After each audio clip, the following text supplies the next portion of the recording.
The Houston Astros wrap up a 4-game series on a Sunday afternoon in the Tampa Bay area. Good day to be out on the water or inside Tropicana Field as we welcome you to St. Petersburg. The Astros, after winning the first game 1-0, have lost the next two. They come in with a record of 55-30. Their lead in the AL West is currently a game and a half over Seattle. The Rays, after losing 12 of their first 15 games, have now fought back to an even 500. Hi, everybody. Welcome. Todd Callis alongside Jeff Blum. Glad you could join us for another day of Astros baseball.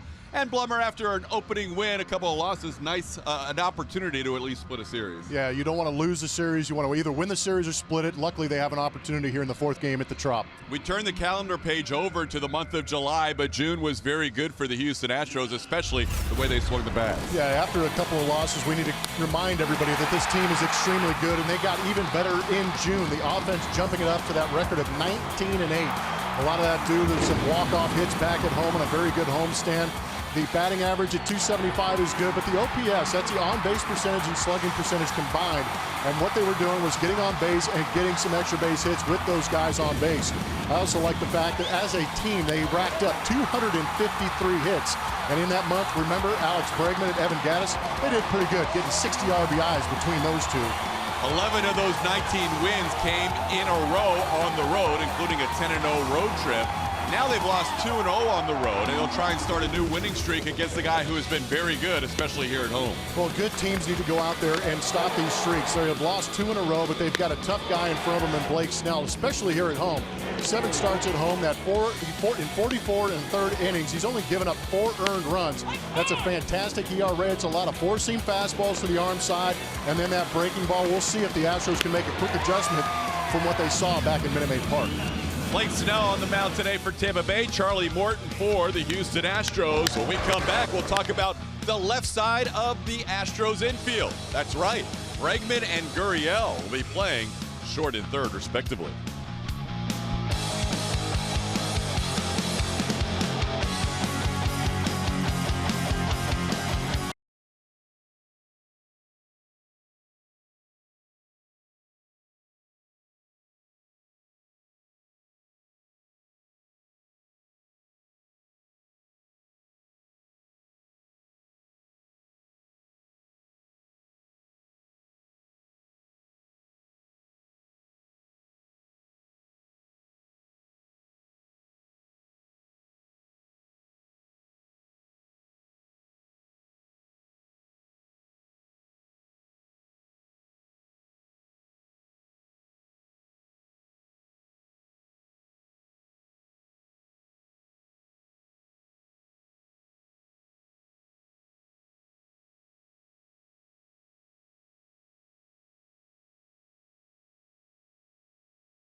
Sportsnet is brought to you by Southwest Airlines. Low fares, no hidden fees. That's transparency. And by Arctic. Overbuilt, not overpriced. Charlie Morton facing the Rays. He did so 2 starts ago, and Blummer, the last 2 starts have been solid. They have been very good. You can see that 13-inning scoreless streak for Charlie Morton. The opponent batting average at 136. Only had 4 strikeouts against Tampa Bay, but he threw 26 curveballs in that game, and only 3 of them were put in play. And then it was against the Toronto Blue Jays where he really lit it up for 13 strikeouts. So I anticipate Charlie Morton, who's had some rough numbers on the road, to come back strong and continue that streak he's got. Charlie Morton on the mound today for the Houston Astros against the left-hander Blake Snell for Tampa Bay. When we come back, we'll be joined by Julia Morales as she'll talk about Yuli Gurriel, just back from paternity leave.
On this road trip, and they'll try to do it with La Pina back. That's right, Yuli Gurriel returns after missing 3 days due to paternity leave. So congratulations to the Gurriel family welcoming in a baby boy on Friday. But everyone glad to see Yuli, including AJ Hinch, who said, "I love writing his name in my lineup," and we hope he comes up today with runners in scoring position because he's been so good at that all year long. So hopefully he can pick up where he left off and get this offense going.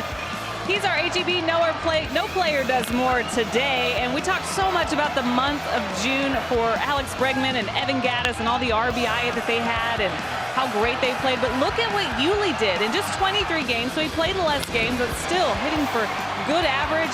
He drove in 21 in those 23 games with the 857 OPS, and he really does change the way this lineup looks.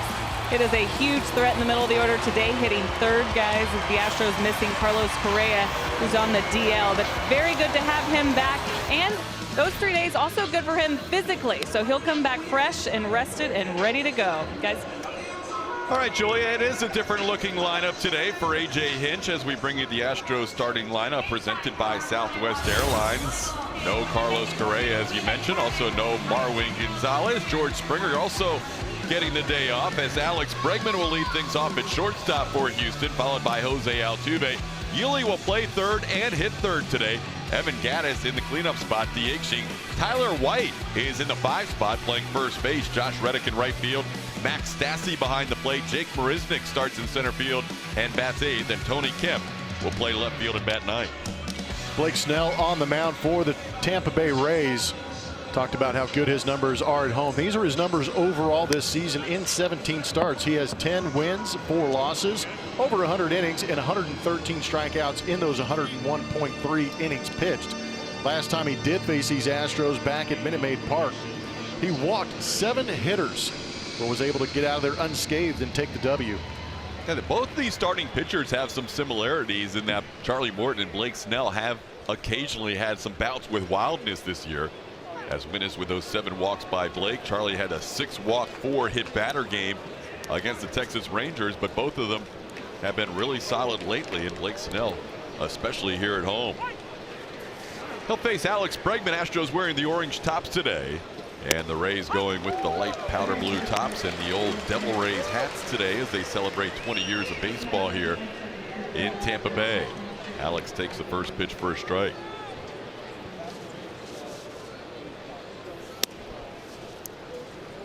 Velocity on all 4 pitches for Blake Snell, up from last year. 25-year-old continues to build muscle. Last year threw the fastball around 94. Now he's around 95, 96 consistently.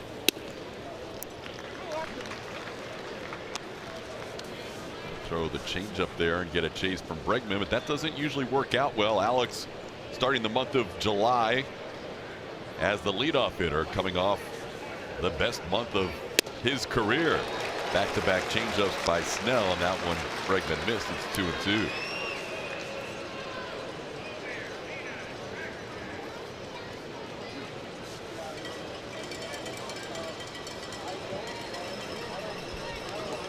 Bregman an OPS of 1,085 in the month of June. Line drive. July starts just as well for Alex Bregman.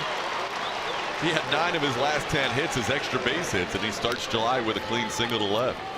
Pulled the string on a changeup and got the swing and miss, but on our MD Anderson strike zone, you can see Alex has been all over the fastball this season, and especially in that month of June. Nice and compact.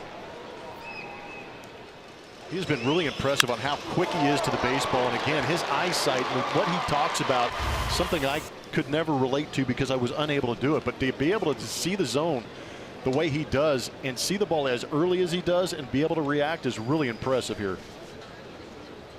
Here's Jose Altuve. Altuve first pitch swinging, pops one up on the right side. Robertson and Field converge. The right fielder Field makes the play. Altuve retired for the first out. I would say you're not alone in that category, Blummer. I would say most major league players don't have that same zone control that we see from Alex Bregman. Yeah, it's amazing. And to hear a guy talk about, yeah, that's something I worked on in the offseason. To visualize and understand your own strike zone and be able to stay within it at the big league level is impressive. Each month he continues to be better. Here's Yuli Gurriel. Good to see Yuli back in the lineup as he missed the first 3 games of this series. And congratulations once again to Yuli and his wife Leonette on their baby boy Yaden. Yuli playing third base today and takes a pitch outside from Snell. 1-0. Little You knew Yuli was going to tweet out a picture. Oh yeah. Little Pina baby. Proud papa.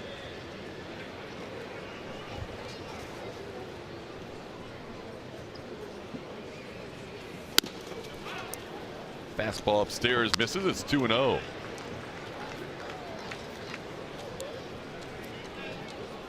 Yuli 3 for 8 against Blake Snell. The top 3 guys in this order have very good numbers against Snell.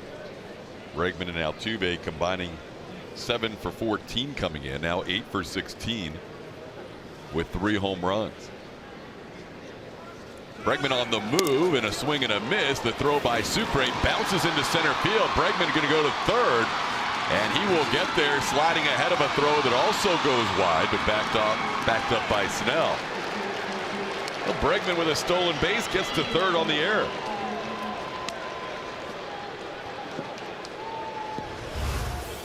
Alex was leaning. He was just waiting for Snell to head home.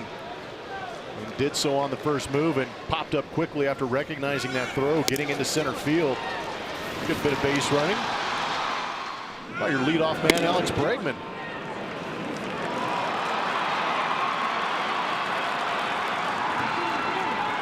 And now that forces the infield in for Kevin Cash, with Yuli batting in a hitter's count.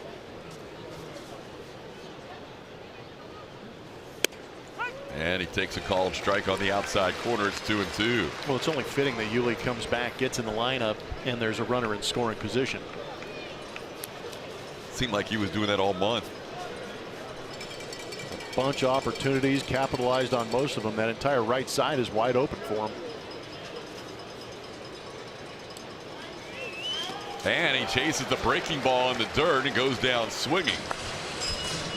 So Yuli unable to get the run in from third. There's 2 away in the inning.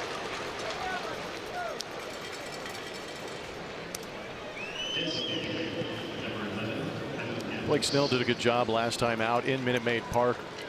Fastballs on the arm side and then throwing that curveball down and in. There were no fastballs in off the plate. There was maybe about a handful on that inner third for strikes. Here's Evan. And if Yuli had seen that ball get away a little earlier, you would have liked to have seen him at least take a chance to run down to first base. You never know with the runner on third what might happen. As Evan fouls the first pitch back. League leaders presented by Houston Methodist. Did we mention the month of June was good for those 2 guys at the top? Bregman and Gadd is dominating the RBI category. No one else even close. In the process, setting a franchise record for most RBIs in the month of June. We see Jimmy Wynn and Jose Cruz Sr. around the ballpark a lot at Minute Maid Park. So those guys no longer the best in June with these 2 months we just saw. Yeah, passing the torch. Now Gadd is down to the count 0-2. Said that a lot about this offense here in the last 2 years. Guys putting up great numbers. Saw AJ looking on. He knows how important this first inning run could be against a guy that doesn't give up much at home. And he's able to strike out Gurriel and Gaddis to end the inning. Gurriel with the breaking ball, Gaddis with the fastball.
At the top, which means Joey Wendell will lead things off, followed by their hottest hitter, Matt Duffy. Jake Bowers is the first baseman hitting third.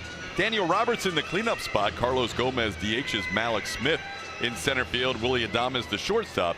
Jesus Sucre and Johnny Field round out your Rays lineup. Charlie Morton on the mound for your Houston Astros. He's been great in those last 2 starts. 13 innings scoreless. He is doing a very good job as far as win percentage. You see it at 10-1, but he's also very good against left-handed hitters, holding them to a 178 opponent batting average. It's a swing and a miss out of Joey Wendell to start the bottom half of the first inning. Charlie facing Tampa Bay for the 2nd time in his last 3 starts. And quickly ahead 0-2 on the 96-mile-an-hour fastball. Wendell 3 for 10 in this series. Getting a chance to lead off with Kiermaier having a day off. Wendell has not led off a game for the Rays this season before today. He has batted in every other spot in the lineup.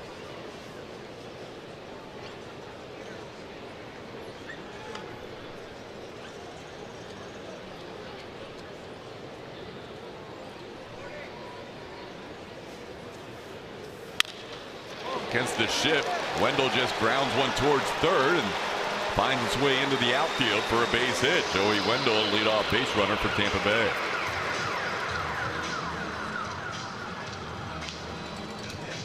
Swing and miss on 2 fastballs earlier in the count for Wendell away. They went back out there again. All he did was get on top of it and chop it the other way where nobody was playing.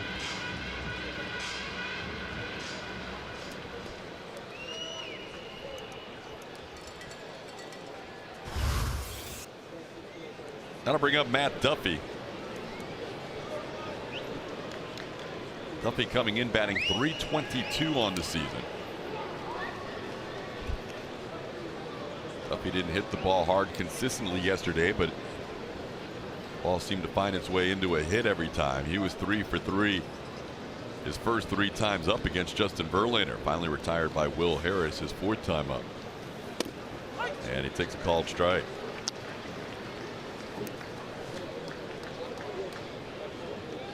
Charlie facing the Rays for the 5th time in his career. And his 3rd start here at Tropicana Field, including one as an Astro last season back in April.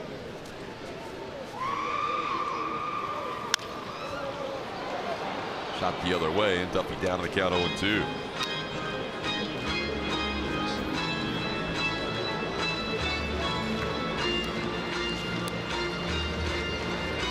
Been the most consistent hitter for Tampa Bay, not only in the last week or the last month, but really all year. Last 21 games, he's at .354. He's been a tough out. Charlie able to get him here on 3 pitches. Duffy looking at a called 3rd strike at 96 miles an hour. My goodness, if he can hit that spot consistently, right-handed hitters are going to have a tough afternoon here. That is perfectly painted, 96, and you can see a little bit of 2-seam run down and in. As a hitter, you're just hoping that runs off the plate and the umpire doesn't pick up on it, doesn't call it a strike, but that was filthy.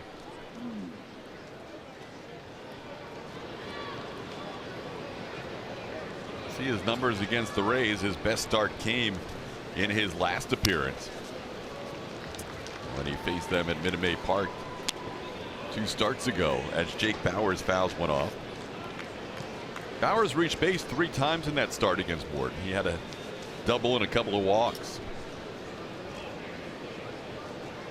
Only time those 2 have matched up. The 22-year-old first baseman coming in with a .409 on base percentage.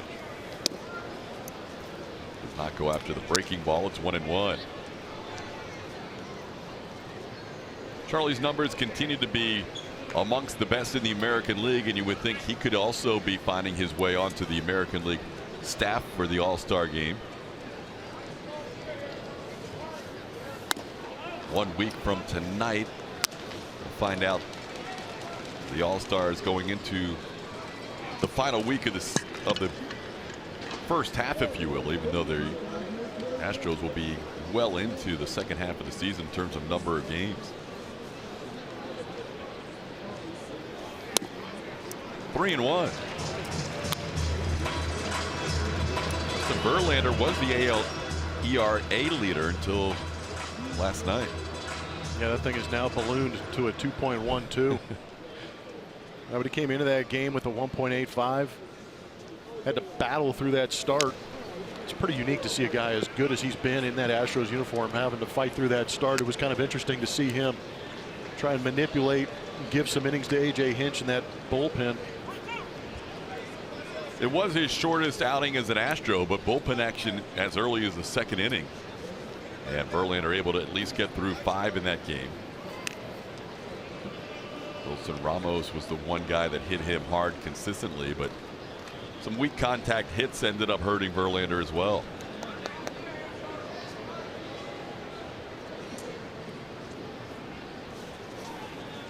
Runner on the move, swing and a miss. The throw by Stassi. A strike him out, throw him out, double play, throw on the money to end the inning.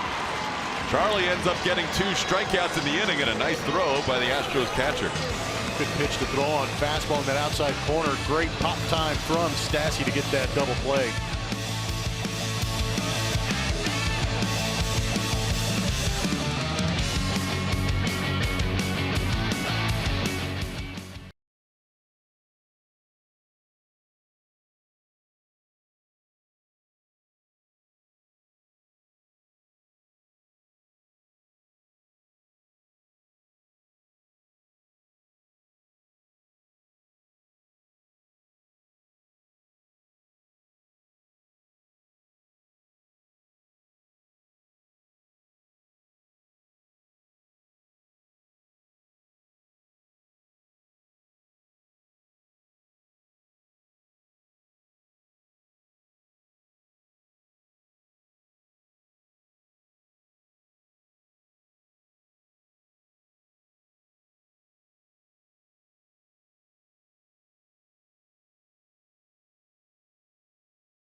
At SW.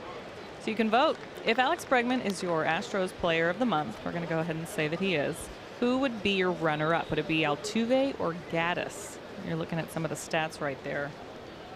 I think we've already got a few votes. Not too late to jump on. It's usually the pinned tweet. We'll reveal the results later, TK. All right, Julia, 3 really good months from those individuals as Tyler White swings at the first pitch from Blake Snell and fouls one back in the second inning. Tyler White has faced Blake Snell a couple of times in his career. He's 0 for 4. We showed you right before the game started, overall, the Astros had very good numbers in the month of June.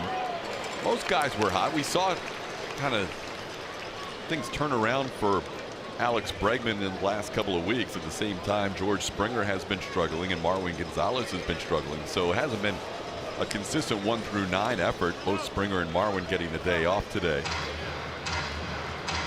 George took a tumble into the Papa John's party area yesterday and then made a very good catch, but maybe a jarring catch in that 8th inning last night. So tested that back a couple of times. Marwin getting the day off after playing pretty much every day since Carlos Correa has been on the DL at short. All in the dirt to Tyler. It's 2-2.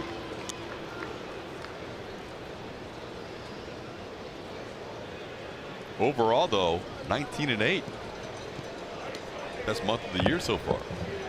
With those 2 guys right there struggling too, it's amazing to think that they are that deep and have the possibility of putting up almost 5.5 runs per game with minimal output from 2 of your strongest pieces.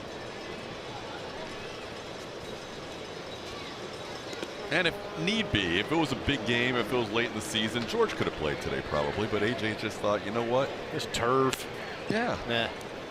Tweaked that back a couple of times. He probably needs a little bit of a mental breather anyhow, even though he had the off day the day before. Now he gets 2 days in a row where he can kind of sit back and try and reboot for that first game against Texas on Tuesday. 3-2 pitch, called third strike. Tyler White goes down looking. 3 consecutive strikeouts for Blake Snell going back to the first inning. Julia, what do you have on George? Well, he was getting treatment when we were in there, but like you said, what AJ was talking about as far as a day off, and then tomorrow he can use those to really just feel much better, that back soreness that he's dealing with. You know, he tried to make that catch in yesterday's game earlier in the game and flipped over the side of the wall and landed kind of awkwardly. We saw that, but then that last play to make the catch jolted him really good. So couple days here. I mean, he is available, but a couple days here would be really nice for George for that Texas series.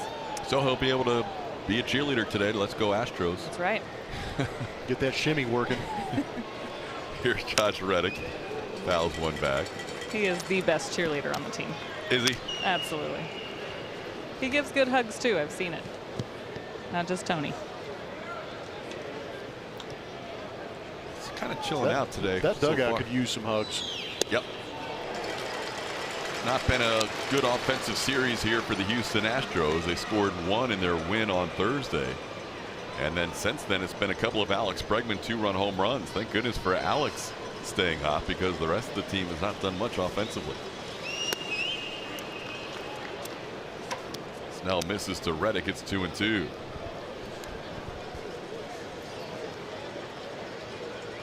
Reddick had a pretty good June also. A lot of base hits for him. Yeah, 333. That's a solid month for him. It was a streaky 333. He had a run there where he went 10 for 14, and then his last 14 at bats, he's just 1 for 14. But overall, he'll take a 333 month every time. Battling here against the lefty. Reddick facing Blake Snell today with George having a day off. Putting together a pretty good AB. That's one thing in these last 2 years we've noticed about Josh, is he's putting together some great ABs against left-handed pitching. First time he's facing Snell, but he chases that one and goes down swinging. Snell now with 4 strikeouts. He has retired the last 4 hitters, Gurriel, Gaddis, White, and Reddick on strikes. Check out all the exciting July events and promotions at Minute Maid Park, including Kids Day, an Altuve Youth replica jersey, and a Verlander strikeout counter bobblehead. Visit astros.com/promotions for tickets and a full list of events. Saw a lot of Astros fans around Tropicana Field here in St. Petersburg for this 4-game series. Not only are the Astros trying to split this series at 2 games apiece, today is the deciding game of the season series between these two. The Astros, since becoming an American League team, have never defeated Tampa Bay in a season series. Go all the way back 10 years, 2008, the last time that happened. Snell ahead of the count, 0-2 on Stassi. And he is able to strike out the side. Stassi goes down swinging. 5 consecutive strikeouts for Snell. Still scoreless.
Will receive an Altuve Youth replica jersey presented by Exclusive Furniture. For tickets and info, visit astros.com/promotions.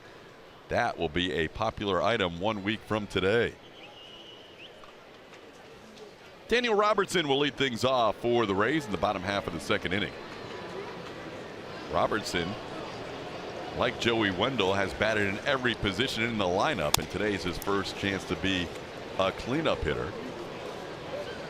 Robertson hitting .318 since coming back from the DL in 6 games after a left hamstring strain put him on the 10-day DL.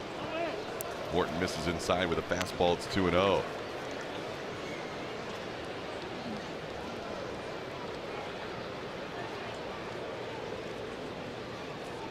First start in either season with the Rays as the cleanup hitter, and he misses that pitch. It's 2-1. Charlie struck out 2 in the first inning, allowed a leadoff hit to Joey Wendell, but he was erased on a nice throw by Max Stassi.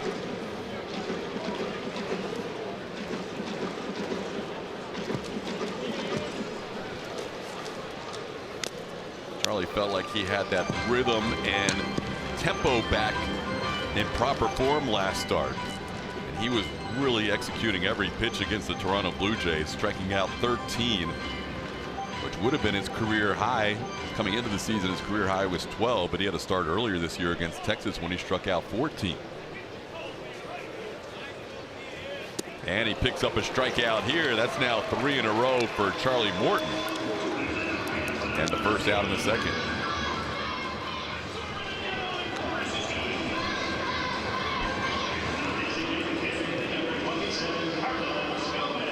So one pitcher has struck out 5 in a row. The other pitcher has struck out 3 in a row. And we've seen both teams so far with 1 hit. That's not all that unusual in today's form of baseball. Second month in Major League history where there have been more strikeouts than hits. And June was one of those months. The other, April. So in the history of the game, over 100 years, there have been 2 months with more strikeouts than hits, and you're telling me 2 of the first 3 months in 2018? Yep. Modern day baseball. Gomez with a single with 1 out. Now the hits are up to 3, and the strikeouts sit at 8 today. Yeah, modern day baseball is throw it as hard as you can, swing as hard as you can. And that's why we're seeing, I think, a lot of the results ending up in strikeouts more than hits in a month. Here's Malik Smith.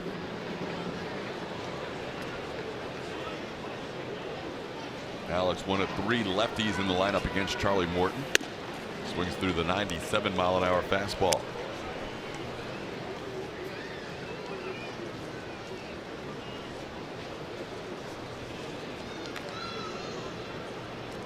Charlie last year holding lefties to a 175 batting average. Coming in to today's play this year, he's held them to a 178 average. A little chopper off the plate, and that is going to be foul. Yuli over there at third base today. A little different look to the Astros left side of the infield. Yuli just back off the paternity leave, will play third, and Alex Bregman gets a chance to play short today.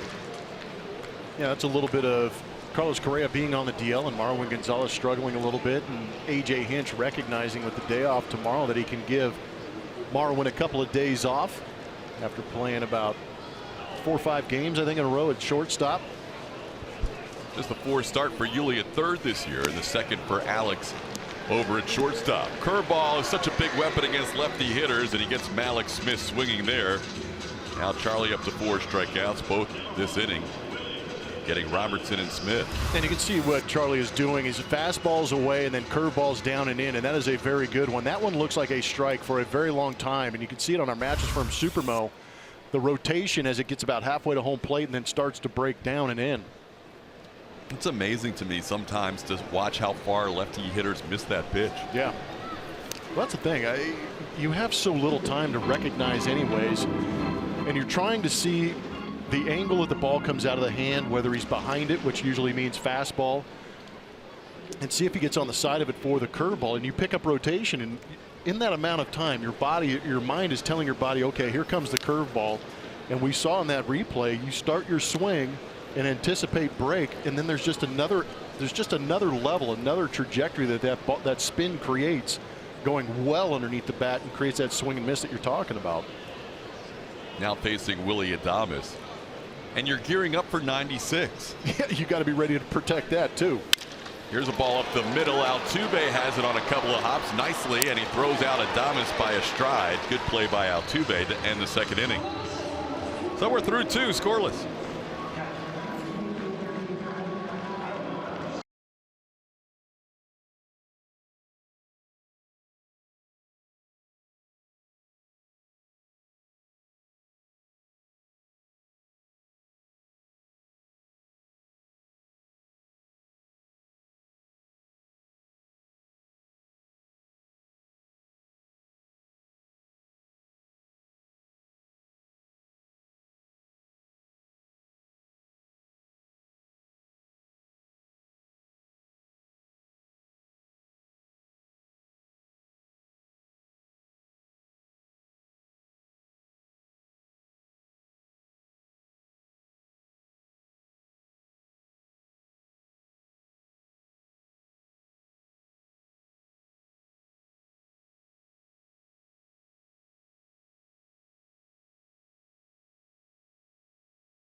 On Alex Bregman after that massive month of June. You see it on the bottom, 11 home runs, 30 RBIs. In the months previous leading into that month of June, only 5 home runs and 23 RBIs.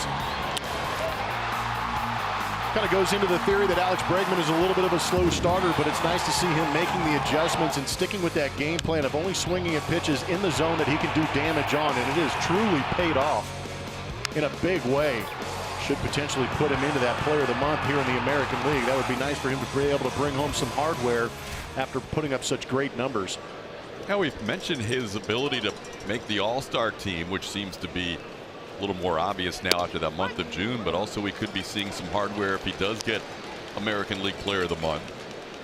And Alex continues to impress, and he was the guy on StatCast that was always the unluckiest player going into that month. That hasn't changed too much in terms of weighted or expected batting average, expected slugging percentage, and expected weighted on base percentage. But he continues to hit the ball hard all season long, and he's had finally something to show for it. And I'm glad you bring up the bad luck in hitting the ball hard, because he has had the mentality of stay in the zone. I'm going to swing at pitches I know I can hit hard, and he's done it. And unfortunately, early on, a lot of it had to do with hitting the ball right at some guys or guys making great plays on him. And then we watch a guy like George Springer who's struggling, and it seems like he's gotten away from the idea of smashing that ball when it's in the zone and just trying to get hits. And that's a tough mentality to go up there and just say get hits, because then you're trying to chase pitches. Risnick grounds out to start the inning. Snell will face the left-hand hitting Tony Kemp.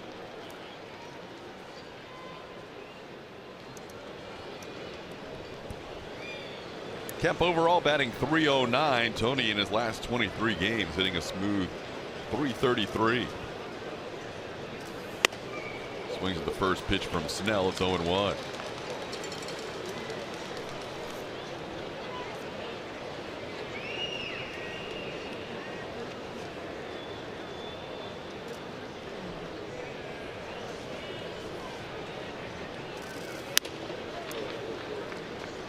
Snell 25 years old. Each season he's gotten a little bit better for Tampa Bay. Last year he was struggling to the point where they sent him down to AAA Durham for a dozen starts. Excuse me, for 7 starts. It was 12 the year before. But this year he's put it all together. It seems like he's gained that confidence to go along with stuff. And he's a guy that has a very high release point, the highest release point of any left-hand pitcher in the league. For a left-hand hitter, that can sometimes be uncomfortable. Snell's ahead 1-2. Fastball upstairs at 98. Picks up strikeout number 6. Well, what do you think, Blummer? Who should win? That was easy. Enough said That's a right there. really good oval, by the way. I appreciate that. It was a lot of practice pregame. That was one of the best ovals of the year. Nelson Cruz, a very good month. Mike Trout has the peripheral numbers, but not the RBI and runs totals that the other two guys have. But Alex should be the winner. Yes, absolutely. And Mike Trout's a guy that's always going to have the high on-base percentages just because of the lineup he's hitting in. I think that he gets pitched around a little bit more. And he's another guy that has very good zone command, so he doesn't chase very often either. But the slugging and OPSs, I mean, Alex, come on. Just the raw numbers, and then you add in a couple of walk-offs, plus the fact Nelson Cruz doesn't play defensively, and Alex Bregman does. Ground out there from Bregman, and Blake Snell is in cruise control, having retired 9 in a row.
Yeah. Players will reveal their inner superhero, and the Astros look beyond the AL West. All that and more on Astros Bases Loaded today after the postgame show only on AT&T Sportsnet. We go to the bottom half of the third inning. Jesus Sucre will lead things off against Charlie Morton. Morton, a couple of singles allowed so far, has struck out 4 as he delivers a strike to Sucre, who's making his first start since last Sunday. Tampa Bay had an off day last week, but Wilson Ramos made every start against the Nationals and the Astros until today. Sucre takes a pitch outside for a ball. It's 1-1. Coming in, Sucre batting .224. Off the hands, and Bregman is there at short to make the play on the soft pop-up for out number 1. Our Best in Texas Power Pitcher is brought to you by your local Ford dealers. Charlie Morton in the Astros 11 wins when he has started. He has thrown 69 and a third innings. That ERA is phenomenal. The opponent batting average is barely there at 150. And the combination of on-base percentage and slugging is below 500. Very good numbers for Charlie Morton. When he is good, he is extremely good. Saw that last time out against Toronto when he struck out 13. Astros have won his last 4 starts, and that all began with the only win that wasn't credited to Charlie Morton when he was lifted from the game against the Rangers after 3 2/3 innings. Walked 6 and hit 4 in that game. But after doing that and then allowing 4 walks his next outing against Kansas City, still walked 4 Rays 2 starts ago, but felt like he was starting to get a little closer to having that rhythm and timing down, which is so important to him. And then just walked 2 and struck out 13 in his last start. Ahead of the count 1-2 on Johnny Field, the number 9 hitter. And Field waves at the curveball and goes down. That's another strikeout for Morton. He has 5 the first time through the lineup. That was just downright mean by Charlie Morton, what he just did to Johnny Field. This is the pitch previous to get the strike the second strike. That is some absolutely incredible movement. And recognizing that locked up field, he said, I'm going to go ahead and throw it again just a little more off the edge of the plate. You can kind of see that half-hearted swing from Johnny Field because he can barely recognize how far that ball's moving. And he starts off Joey Wendell with a curveball for a strike. Yeah, the curveball has been really filthy lately. We're seeing some really good ones today. And when Charlie has it all working, it's a guy that won Game 7 of the ALCS and Game 7 of the World Series. Ground ball towards first, and that is just foul.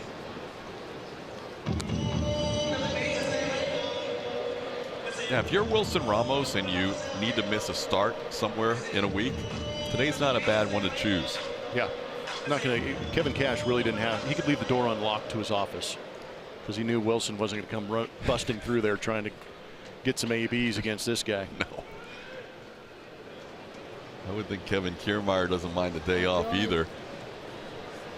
As Charlie could be so tough on lefties as he just misses the inside corner on the 0-2 pitch at 97.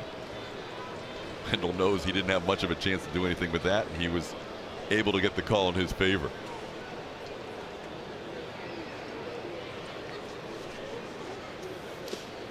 Doesn't chase there on the breaking ball. It's 2-2.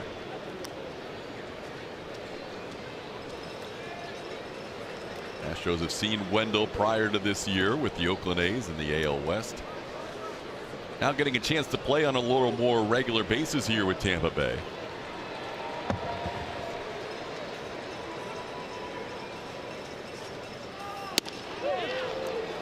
Done a good job not chasing after being down 0-2, and now the count's full. How about Yuli standing where that base hit went first at bat for Wendell? Earlier he was standing over here by Alex in a big time shift, but the Astros making the adjustments. Second go around against Wendell. Fouls the curveball. Yeah, that's learning a little bit after watching that first AB where he just reached out and bounced one in that spot where Yuli is now. With Charlie Morton going, that's not a bad idea to cover up that left side a little more. Yeah, arm side run, 95+ miles an hour. The tendency is to be late. This ball hit into center field pretty well. Jake a good break, and he's going to catch this one. Jake made that look easy. Part of the reason is because he got such a good jump. 1-2-3 inning for Charlie Morton.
This game by both Blake Snell and Charlie Morton.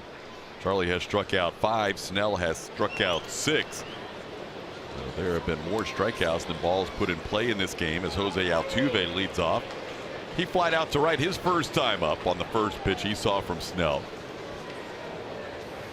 Altuve 3 for 8 with a couple of home runs in his career against Snell. Another solid month last month for Altuve, hitting .354.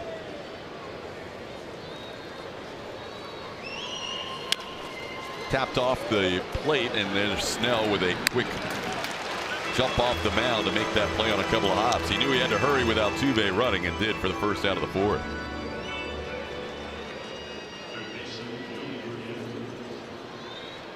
That'll bring up Yuli Gurriel.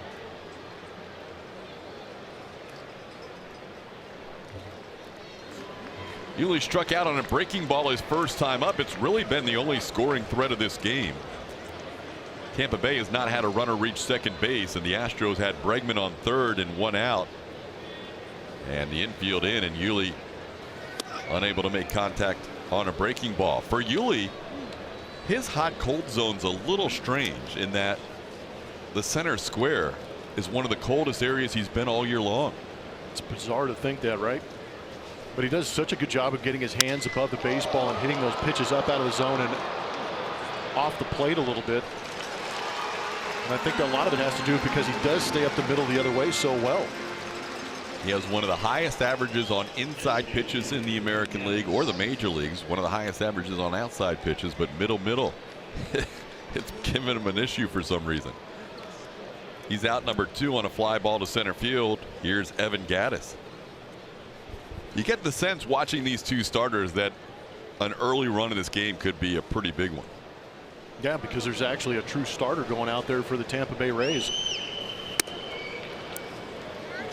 No opening pitcher like we saw Ryan Stanek on Thursday and Saturday. Blake Snell has been the best pitcher by far this season for the Rays. I don't think it's lost upon him that the guy who may be making decisions for the All-Star roster is sitting in the opposing dugout today. So kind of a last live audition for Snell to make the American League All-Star team. Yeah, just go out there and abuse the All-Star manager's lineup.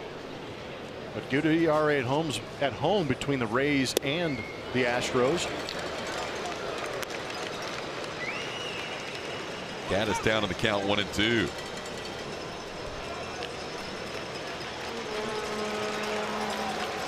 Snell struck out 10 in his last start against the Nationals. Did not allow a hit until the 7th inning in that game. Only allowed 1 hit so far today. Gattis doesn't chase the breaking ball here, and it's 2-2. Snell throwing that curveball a lot more than he did last year. In fact, he throws it twice as much now to righties as the slider, and it used to be the other way around.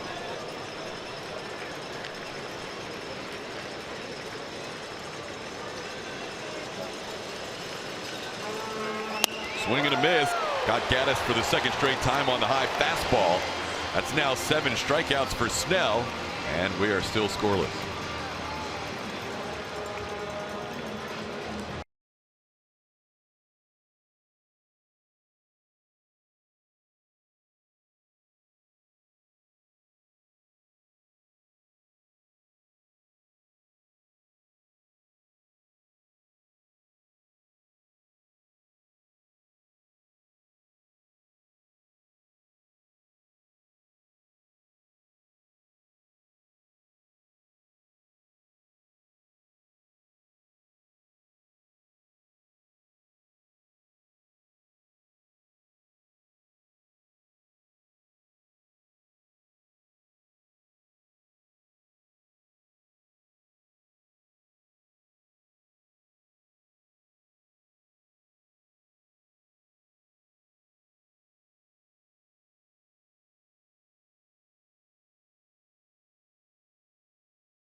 between Charlie Morton and Blake Snell.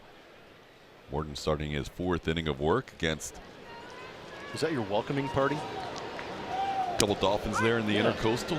Showing up to say hi to TK. Back when I had a boat here, those things used to just chill out in the wake. You got in the right speed, they would just follow you for sometimes as much as like 5 minutes straight. It's pretty cool. Yeah, it's pretty awesome down here when you have little dolphins riding in the wake of your boat. Here's a ball line to Tony Kemp for out number 1. That was probably the hardest hit ball of the day against Charlie Morton. There goes TK. I shared a boat with 2 other guys. We had just a little 17-foot Sea Rider, a little ski boat. And occasionally get a couple dolphins out there. That's the Intercoastal just off of the Gulf of Mexico out here.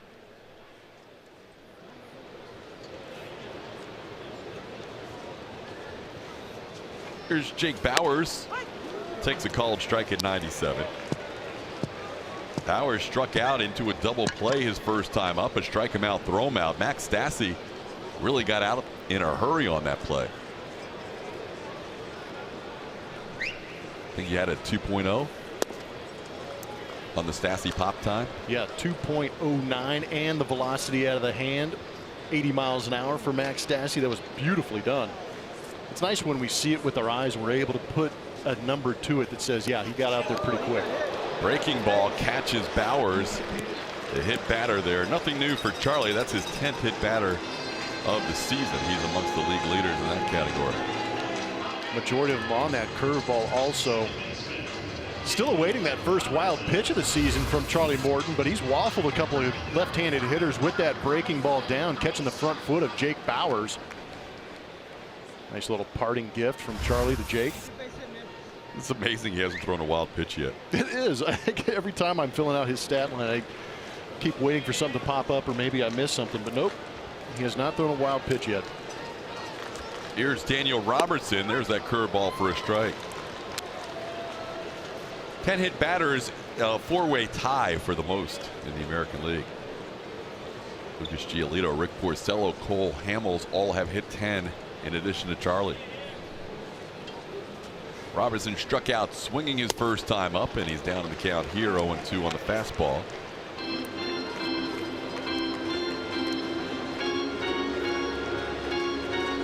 Charlie tied for the league lead last year with his teammate Mike Byers, and also the Twins' Jose Barrios in hit by pitches. But 13 was the high total last year. Someone will shatter that this year. Up and in, it's 1-2.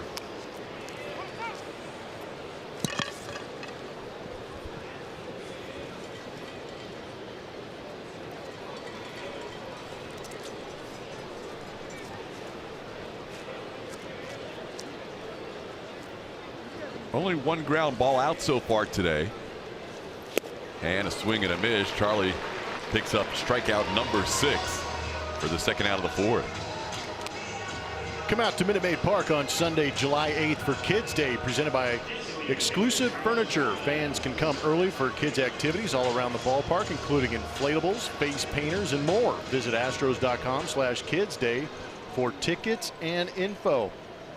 It's going to be a big day for the kids. The Altuve replica jersey in addition to all that fun on Kids Day. Here's Carlos Gomez.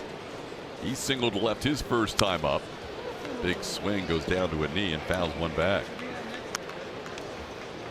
Gomez with pretty good numbers. In fact, if you go up and down the Rays lineup, you will not find anybody with better overall numbers in extended at bats than Carlos Gomez against Charlie Morton. He's 7 for 19.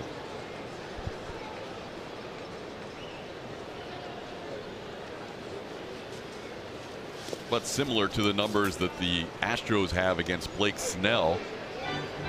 Some of those numbers for Gomez accrued when Charlie Morton wasn't quite the guy he is now. Yeah, because that last base hit over the head of Alex Bregman kind of got blown up a little bit, but still strong enough to force it out there in the outfield for that knock. But yeah, I think even Carlos would admit this is not the same Charlie Morton I was going out there and racking up hits against. Now down in the count 1-2. Charlie, a couple of singles allowed. Gomez in the second. Joey Wendell lead off the game. He has hit a batter and he has struck out 6.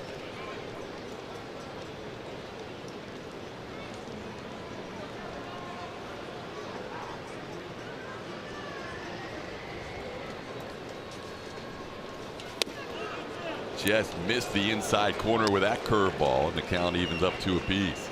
Good call, but that was right on the inside edge. And what I'm noticing with Max Stassi, you can see that pitch on our MD Anderson strike zone just off that inside edge, is when Max Stassi puts down the curveball sign, he pretty much sets up maybe middle away, because there's really no anticipation of where exactly that's going to be. Hey, you called it. Darn it. You said you were anticipating it. Yeah. Not sure if you called it. Well, there it is. First wild pitch of the year for Charlie Morton. Just yanked a fastball. He'd been so good inside with that fastball on right-handed hitters. That one just held on a little bit too long. Stassi unable to corral it at 96, 97 miles an hour. So that's a credit also to Stassi and Brian McCann. Yes, I completely agree, because that's a lot of breaking balls down in the dirt. Now the count's full with the first runner in scoring position of the day for Tampa Bay, and a high fly ball to center. Altuve drifts back, but it's deep enough for Marisnik to make the play. Altuve does the little fake catch thing to end the inning. Well, we head to the 5th, still scoreless.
Back at home, 2010, and backstop.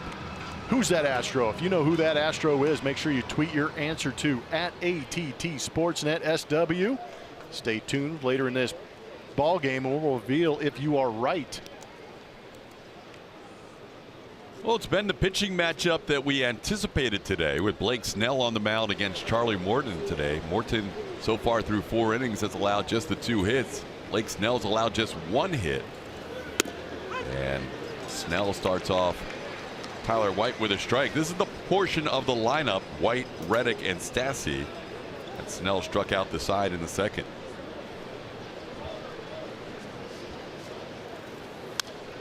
White down in the count, 0-2. Tyler batting 5th today in the lineup. Batted 5th in the lineup once last year. And 16 times back in the 2016 season.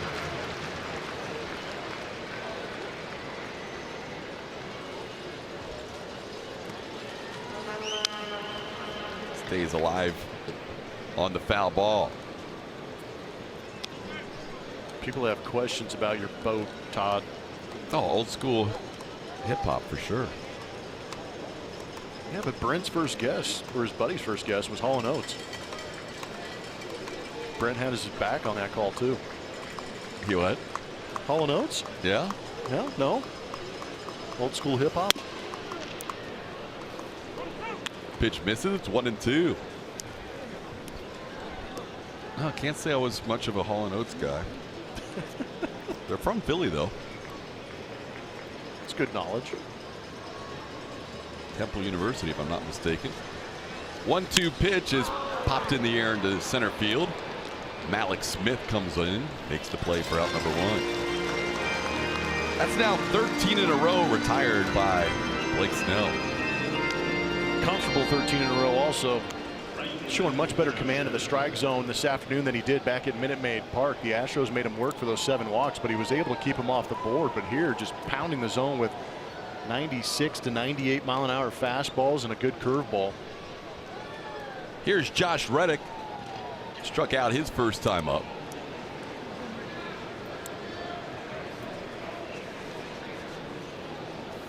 Amongst American League starters, Snell still the leader in terms of most starts, allowing 2 earned runs or fewer with 14. And at home, Plummer mentioned the streak here of 1-run games, 7 this year and 10 overall in his career.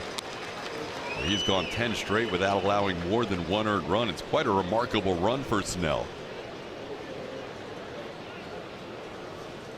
In the last 105 years, that's the 4th longest streak. At home, Josh Reddick grounds one to the right side, and he's retired for out number 2. Join the Astros at Minute Maid Park on Saturday, July 7th, as 10,000 fans will receive an Astros gym bag presented by Houston Methodist. For more information and tickets, visit astros.com/promotions.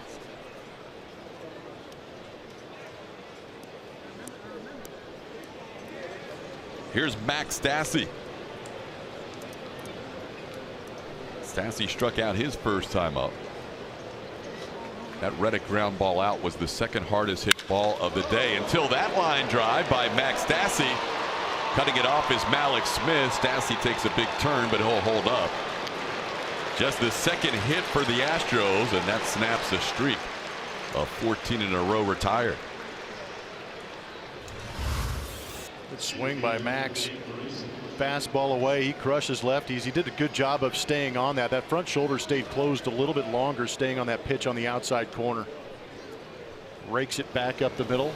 107.3 miles an hour off the bat.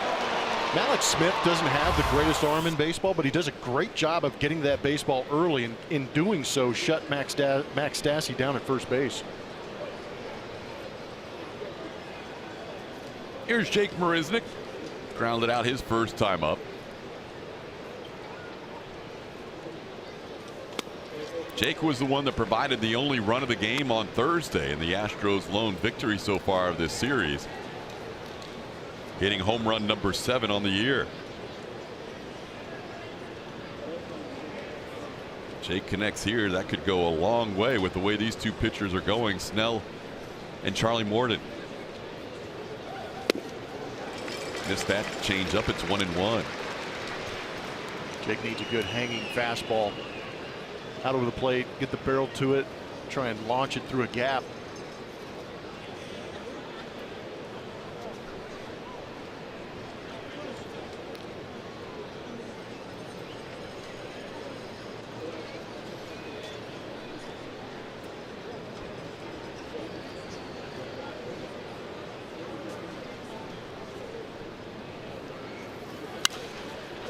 Foul back. It's 1-2. Both teams with 2 hits. Astros have had 1 man reach as far as third base, Alex Bregman back in the first, and Charlie Morton has allowed just 1 to reach as far as second base. Big Bowers in the last inning on a hit batter and a wild pitch.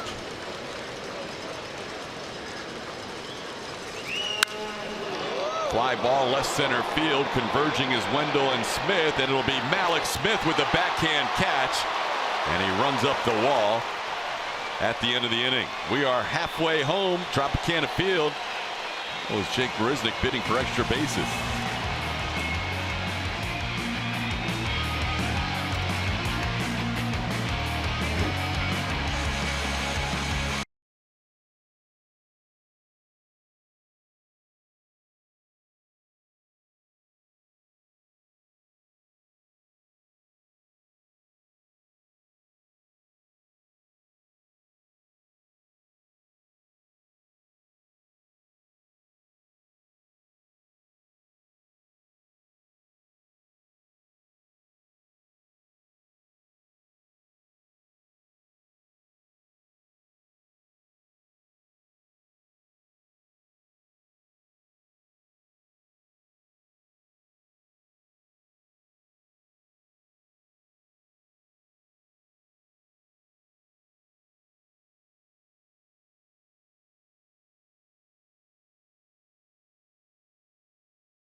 to go. Don't miss over 100 hot buys going on now. Great values in every department.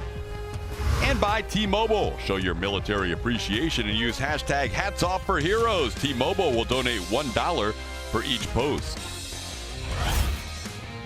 Bottom half of the fifth inning, Charlie Morton starts it off with a fastball that's grounded fair down the left field line. Malik Smith takes the turn, but Tony Kemp over there in a hurry as they play Smith over there, shaded towards the line and left, but a leadoff single for the speedy center fielder.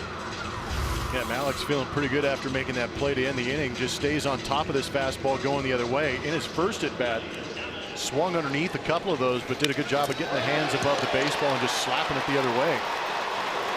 Even better job by Tony Kemp. I know he was kind of shifted over that way, but a great job getting to the ball quickly and a strong throw in. Keep him at first base. First pitch is a fastball delivered for a strike to Willie Adames. Adames grounded out his first time up. Smith has 15 stolen bases on the year. He has been caught 7 times. And Charlie quickly ahead of Adames 0-2. Is that the second time he's hit Max Stassi on a backswing? I think he got him in his first at bat. Clipped him again? Yeah, I think it was on that left arm. He's going, can you believe this guy?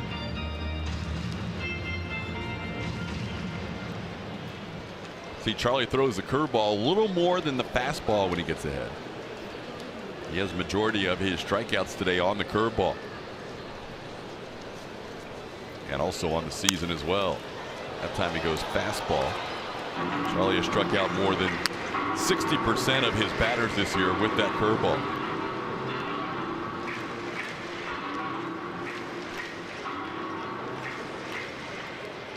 It's proven to be a tough pitch to square up.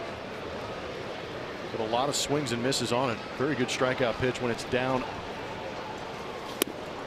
There it is. Thank you, Charlie. Curveball down and a swing and a miss. Strikeout number 7 for Charlie Morton. And 1 out in the 5th. 6th swing and miss, but that is an excellent pitch down in the zone. Again, just is so enticing about halfway to the plate. And then tough to make the adjustment on a break that low in the zone. Morton has struck out at least 1 in every inning. Facing Jesus Sucre. And his first throw over to first, making sure Malik knows he's aware of him. There's that release point. And as a hitter, you try and recognize that ball out of the hand and then the spin, but there's a lot going on, and then that kind of nasty break makes it that much tougher. Charlie's thrown 20 of those breaking balls. Yep. Or 20 curveballs. He's gotten 5 swings and misses. 4 times it's been called a strike, and now Baseball Savant has given us fouls. Nice. It's been fouled off 5 times. A new tool in Baseball Savant. Baller info. Yeah. But it just gives you an idea of how hard it is to connect on that pitch. I mean, that's 14 out of 20 times they were unable to even just get it, just foul it off, put it in play. So 6 times it's been put in play. No, only 1 put in play. Only 1's been put in play. So 5 times it's been a ball. That's crazy. Yeah, he's just picking up strikes almost every time with that curveball. This one slowly hit towards third. Smith with good speed will get to second. The only play for Gurriel is to throw to first base to get Sucre. So 2 outs, and the Rays have their second runner of the game in scoring position. Are you the ultimate Southwest fan? New month. Louisiana, July is your month.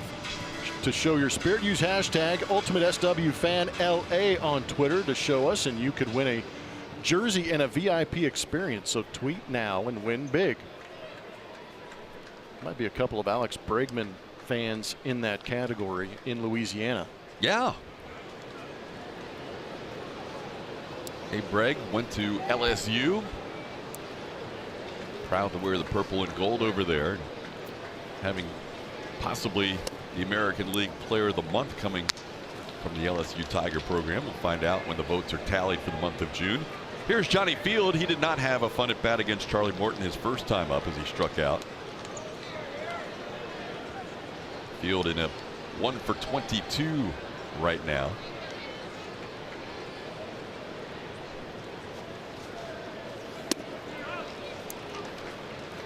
Able to hold off on that pitch. It's 2-0.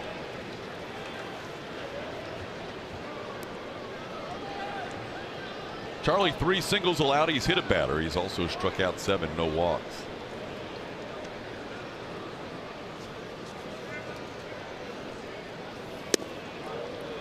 Just a little low, 3-0.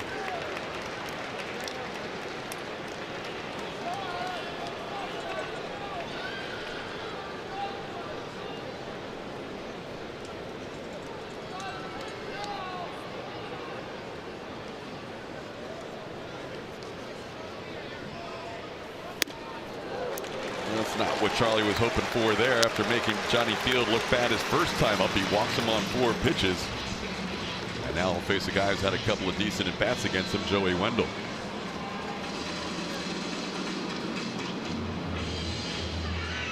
Charlie's had just 1 clean game in the months of May and June combined in terms of no walks. That came in a 7-inning outing against the Texas Rangers on May 12th, and only 2 all season. His first walk issued to Field, and now he'll face Wendell as a single, and he also lined out to center his last time up.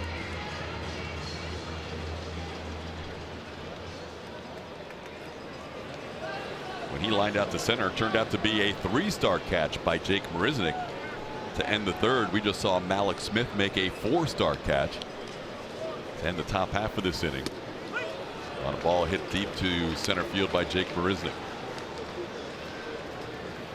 0-1 the count to Wendell.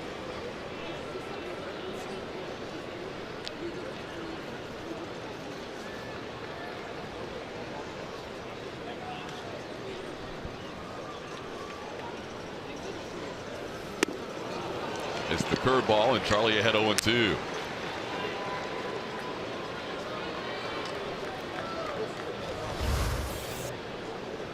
Talked about that curveball down. Well, after walking Wendell on 4 pitches out of the zone, 2 power curveballs to get ahead 0-2. Yeah, every once in a while we've seen the little blip there where Charlie has to kind of reset. Well, immediately he got the ball back after ball 4 to Field and took a extended walk behind the mound to try and regroup, and Stassi went out, had a good meeting. 4-pitch walk followed by a 3-pitch strikeout. Charlie Morton threw 5, scoreless.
By Toyota, and Alex Bregman had a nice month, 33 hits. But do you guys remember when HOU AT TBA posted 48 in 1 month? That was July 2017. You should have given a warning before watching this video.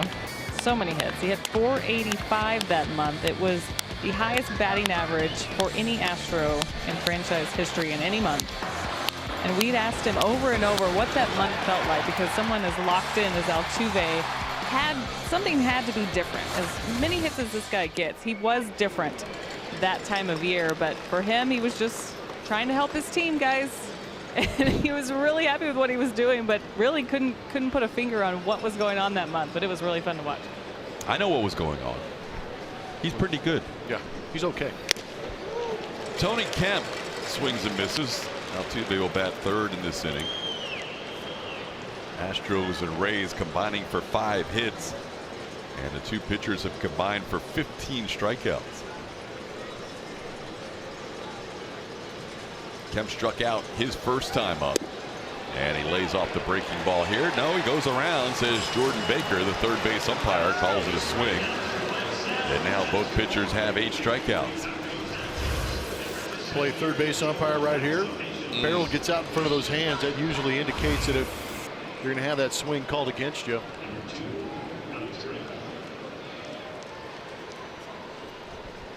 Snell with 8 strikeouts today, coming off a 10 strikeout performance against the Washington Nationals. He struck out 6 Astros last time he faced them at Minute Maid Park and walked 7.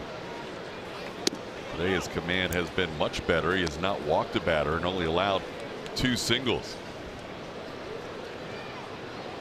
I wonder if Alex will get a fastball before he gets to 2 strikes. First pitch changeup. Second pitch changeup. He has seen a lot of changeups in his previous 2 at bats. Last time he got a 1-1 changeup. His first time up, a 1-1 changeup and a 2-1 changeup. There's a curveball and a strike. Great pitch. Curveball's become a big weapon for Snell this year.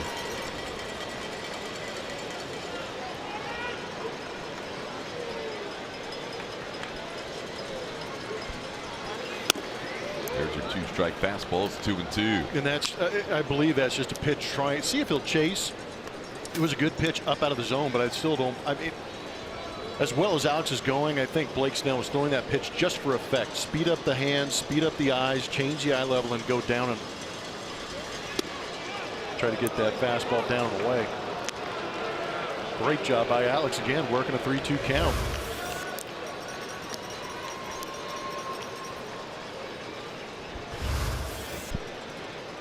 Greg Gibson's been pretty solid behind the plate. He's one of the better ones in the league, more consistent as far as the strike zone is concerned. That one towards right, coming in. Johnny Field makes the play for out number 2.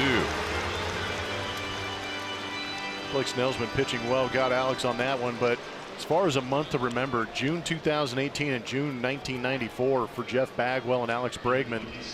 Just incredible numbers. The average for Baggy at 394 in the OPS, 300 points, just a little under 300 points better for Jeff Bagwell, but just remarkable numbers to be able to put together in 27 to 28 games. And that was a unique year for Jeff Bagwell, as it was MVP year. It's good when you can be comped to a Hall of Famer, as Altuve fouls one back. To put things in perspective too, 39 hits for Jeff Bagwell in that month of June in 1994. Julie was just talking about this guy right there knocking out 48 hits in a month. That's 9 more. Altuve looking for his first hit today, and this one is weakly hit back to the mound, and for the second straight time Altuve bounces out to Blake Snell.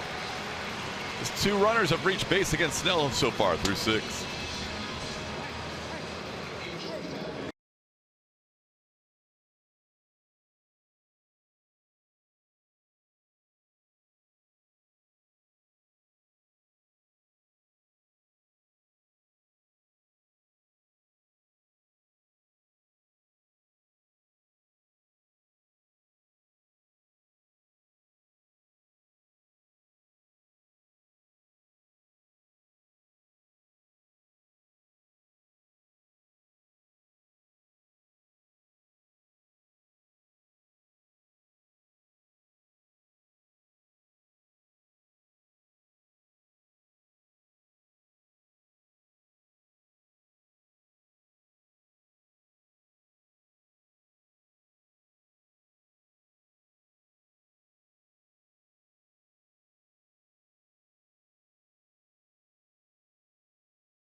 Ticket package upgrades include a Charlie Morton Ruler of the Realm bobblehead. Fans can also take a photo in the Iron Throne of the Seven Kings. Visit Astros.com/GOT for tickets and info. TK.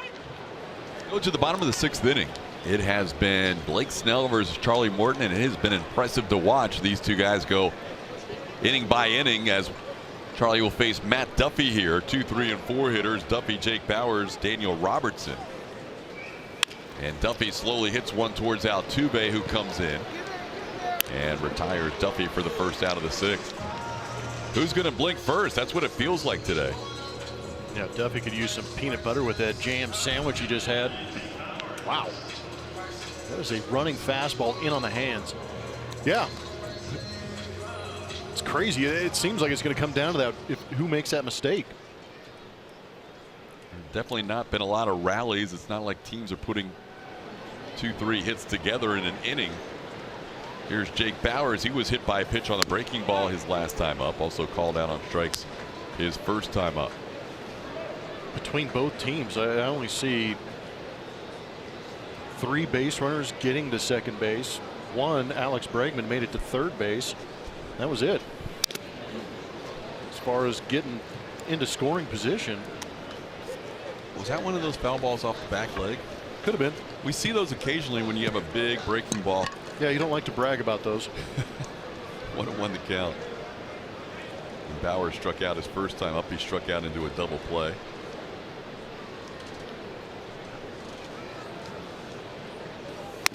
Swing and a miss at the 97-mile-an-hour fastball. It's 1-2. It was my first year with the Astros. We went through Wrigley facing Kerry Wood. There might have been runners on first and second, or just a runner on second base, 2 outs. Kerry Wood threw me one of those wicked, crazy sliders that he had, and I swung over the top of it, and it hit my back foot. Ooh. And Jimmy Williams came flying out of the dugout. And he goes, "No, that was a foul tip." And I kind of met him halfway, and I said, "Jimmy, just go back in the dugout." And he's like, "What? No, it's a foul tip." And I said, "Jimmy, just go back in the dugout, man." Because I didn't want to confess to the fact that I got nowhere near it and it hit my back foot. I was that embarrassed. Oh my I was goodness. just like, "Hey man, leave me alone. Jimmy, get back." That's a testament to how good Kerry Wood could be. Oh man. Charlie can make hitters look foolish as well when he drops that curveball in on them. Instead he goes away with a fastball at 97. It's 3-2.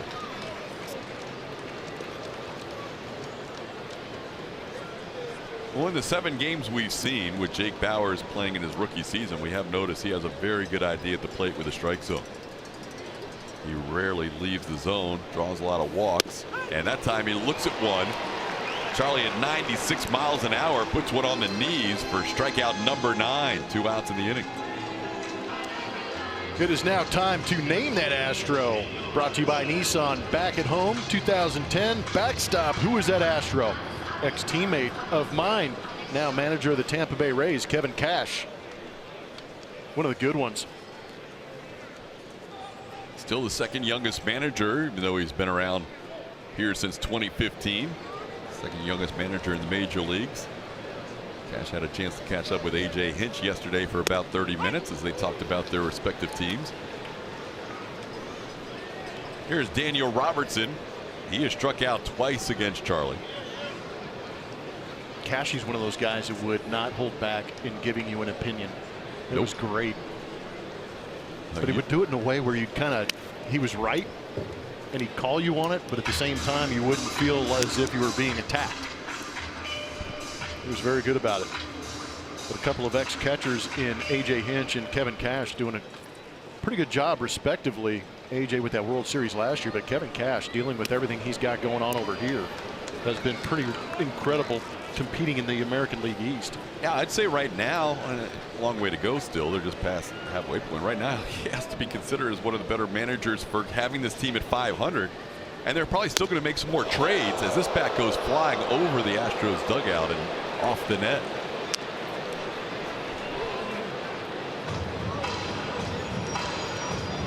Daniel Robertson with an early lead in the bat toss.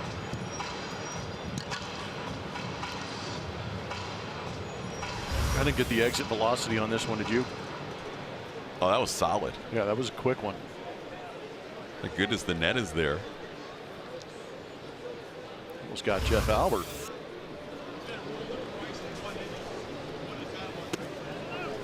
Two-two pitch. Robertson able to hold up, and now the count's full. Charlie about to make his 80th pitch of the game. Has struck out 7 of the 9 batters in the lineup. Able to get Bowers a couple of times and Robertson twice so far. 3-2 pitch. This is the outside corner, ball 4. Second walk for Morton. And Robertson a 2-out base runner. Yeah, I'm not too sure that missed the zone. I think it was because Stassi set up inside and reached well across the plate. You can see Greg Gibson down in that crouch, but yeah, maybe a little bit off that outside edge, not getting the benefit. Now Morton will face Carlos Gomez. Gomez 1 for 2 against Charlie. A single in the second inning. He's also flied to center.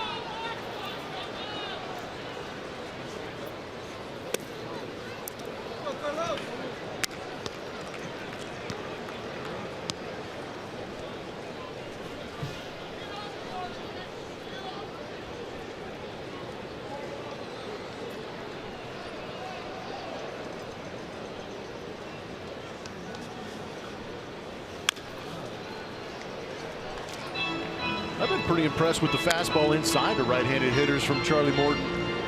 It's really been a tough pitch for them to try and combat. And again, the velocity of Charlie. Touching 98.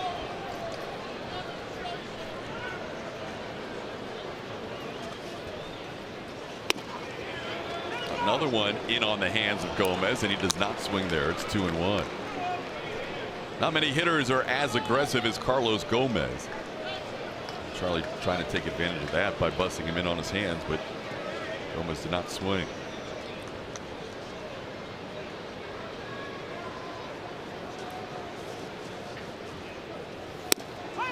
That's a strike on the outside corner. It's 2-2.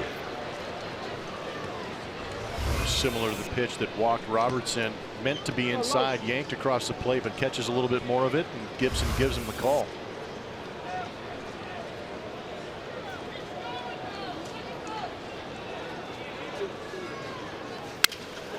There's a line drive. It kind of took a weird spin off of the bat, and Alex Bregman couldn't find it. It ends up in center field. That ball took a right-hand turn for a single for Carlos Gomez.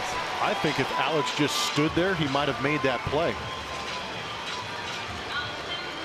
But off the bat, he broke to his right, and it ended up banana hooking right back to where he was. That's how badly Carlos Gomez got jammed. Should be a good view of it. Watch Alex break to his right, and then it just kind of came back over his left shoulder. That ball stayed on his bat for a while and ended up having some really nasty English. That was like a Charlie Morton curveball. Like, I think that was pine tar induced. Here's Malik Smith. Smith takes a called strike. Watch how long the baseball is on the bat. This is in on the hands, usually where the pine tar is at. And it kind of went down the length of the bat. That was bizarre. What in the highlight is going on around here? Used to be a highlight fronton right across the bridge over in Tampa. That looked like a highlight throw. It was unbelievable. Now Charlie ahead of Malik Smith 0-2. Smith with a single down the third baseline his last time up. Also struck out. I don't think I've ever seen that. He hit it twice. Remember Hunter Pence doing that a couple of years ago. It's not a penalty stroke in golf anymore, so now it's a base hit. Swing and a miss. The curveball picks up strikeout number 10. That is the 6th time this year Morton has struck out double digits.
Customize your experience with Astros home screen icons and features like MLB.TV Game of the Day, pitch tracking, in-game highlights, stats, news, and more. Download MLB at Bat today.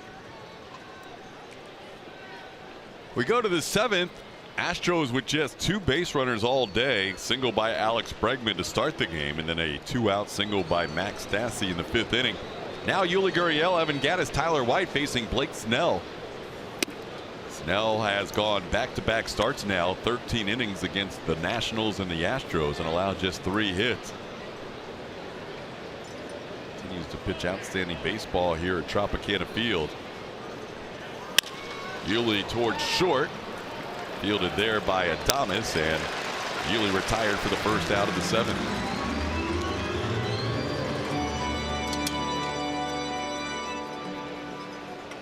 Somebody's got to score. Might as well be the Astros. Need Evan Gattis to get one of these high fastballs he's been trying to attack and launch. Snell has challenged him with a couple of fastballs and struck him out. 2 of the 8 strikeouts for Snell. Charlie Morton has 10 strikeouts through 6 innings. Starts him off with a breaking ball down and in. It's 1-0.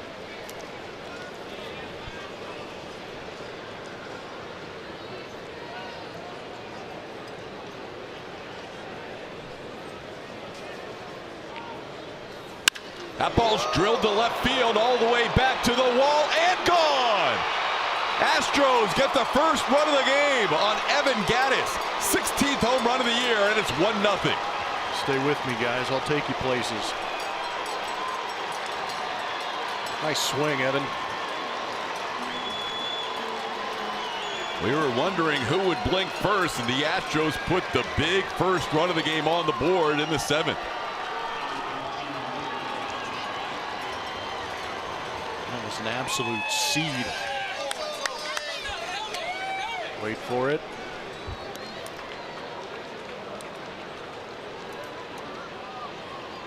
There he is. Get you some. That never gets old. It's just a bear and his cub. Fastball away. It's 1-0. Well, Blummer, we said it would be a huge first run, and took until the 7th for either team to score a run, and Evan Gattis finally found a fastball to his liking. 2-0 the count. That's just a sign. I mean, even though Blake Snell's going out there and doing a great job, Evan Gattis, with as well as he swung the bat recently, basically through the entire month of June, he's able to make those adjustments at bat to at bat. But he got a mistake. It was a good pitch to hit, and he took a hold of it and ripped it. And on one swing, that matches the most runs allowed by Blake Snell in his last 11 home starts. That's how good he's been. Man. Most earned runs allowed. Swing and a miss. It's 2-2.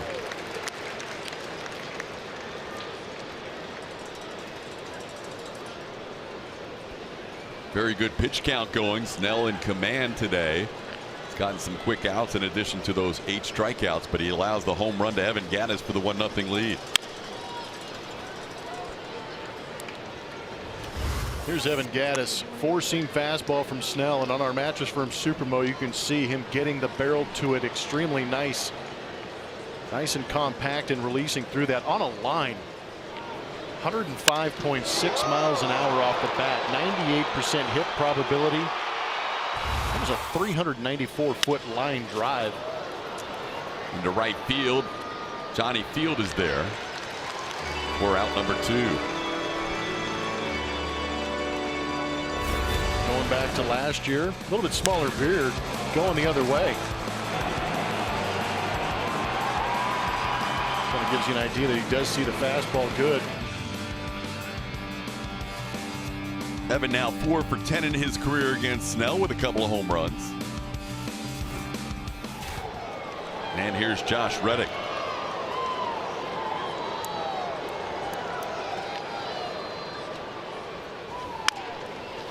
Towards third on a couple of hops. Duffy was playing in on the infield and makes the play for the final out of the 7th.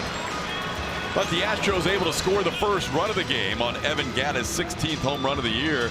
He matches Alex Bregman for the most on the Astros in 2018. And now Charlie Morton will be working with a lead for the first time this afternoon. 7th inning stretch time here at Tropicana Field, and on this Sunday afternoon we will stay here for a rendition of God Bless America. Technical Sergeant Michelle Hoffman, Technical Sergeant Lori Reeves, and Staff Sergeant Evan Hedrick as they perform God Bless America.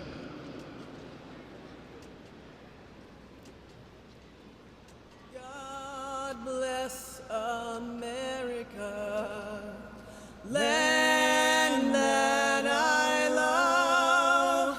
Stand beside her and guide her through the night with a light from above.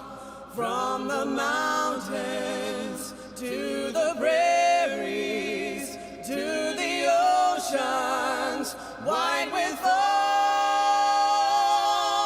God bless America, my home sweet home.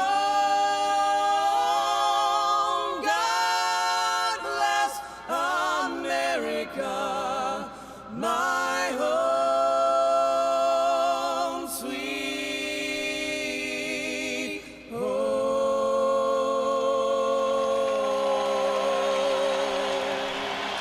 1-0 Astros as we head to the bottom half of the 7th inning. Time to check in with Kevin Aschenfelder and Mike Stanton in our Rooms to Go lounge.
We head to the bottom of the 7th, and something new this year at Tropicana Field, you might have heard it over our broadcast, is the ballpark organist that's here. Jack is running the show. He let me on his stage up here. He plays in pregame, does a little bit of during the 7th inning stretch. You're hearing it right now. Does such a great job. But like I said, it's his first year back. I asked him how long he's been playing the organ. He said longer than time. So he's been playing forever, but he found out about the position. He auditioned for it, got the job. Here he is. He said it's the best job he's ever had. He absolutely loves working for the Rays. But do you have any fun up here? I have too much fun. And the main thing is I have the best job in the whole world and the best view in the whole world. We had a great view of Evan Gattis' home run. He wasn't as happy as I was about it, but you do a great job. Keep up the good work, and thanks for letting me hang out on your stage. And it was a pleasure meeting you. Oh, yes, absolutely, Jack.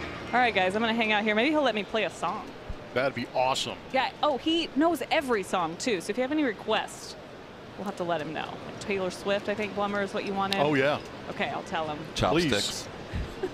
I might be able to play that. Maybe not. Maybe not. Looking at this, it looks a little more difficult than I thought. He played a gig on your boat one time, didn't he, Todd? No, I don't think he made it. Why not? We had DJ Fresh instead. Oh, you brought DJ Kitty. DJ Kitty was part of the party scene.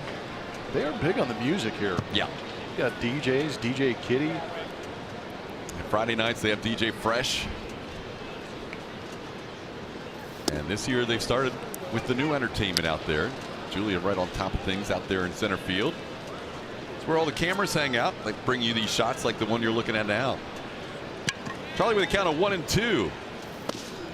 Curveball misses away. It's 2-2. Charlie with 10 strikeouts so far through 6 innings and takes the mound with a lead for the first time. Sitting at 92 pitches, and the Astros get bullpen action going for the first time today. High pop-up. Left center field. Tony Kemp comes in. Makes the play. Oh, 1 out in the 7th inning.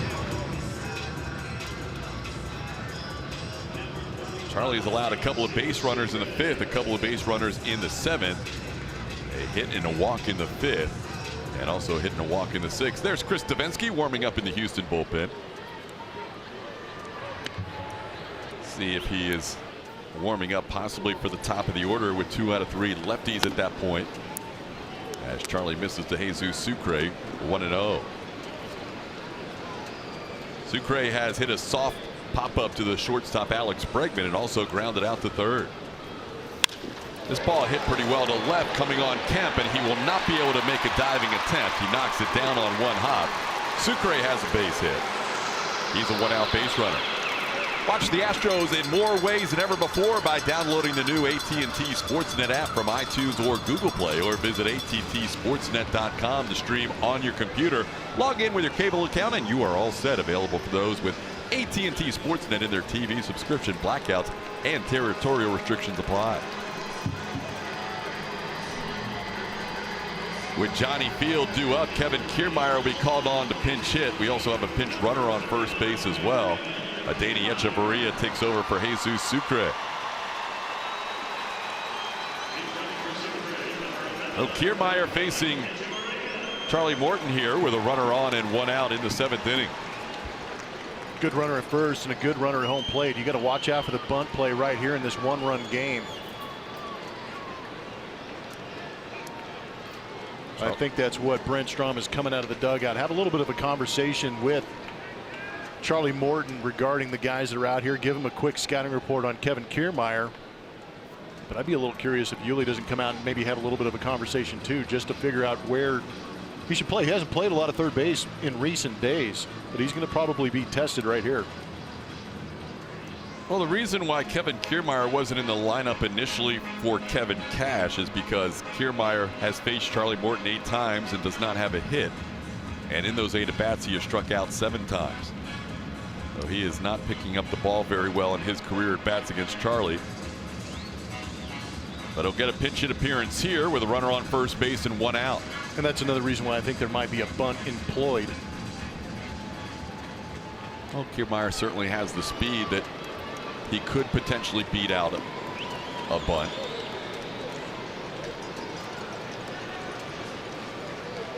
He's swinging away here and takes a breaking ball for a strike. 0-1. Shows you what I know.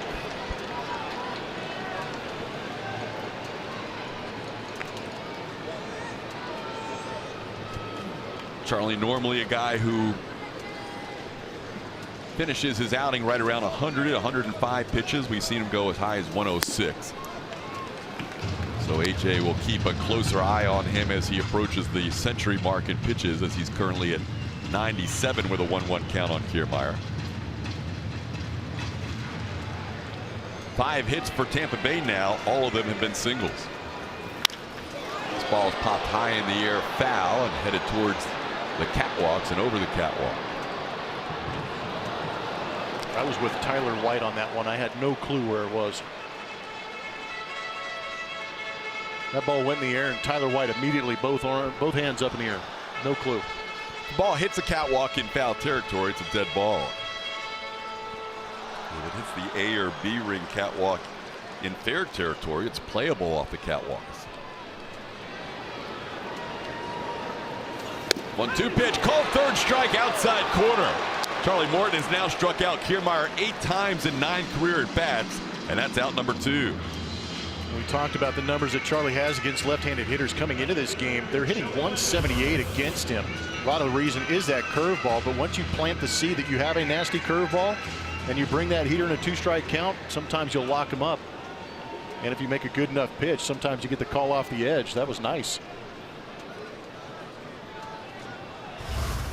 Now here's the top of the order, Joey Wendell. Morton has followed up a 13 strikeout game against Toronto with an 11 strikeout game today. Wendell was a strikeout victim his last time up.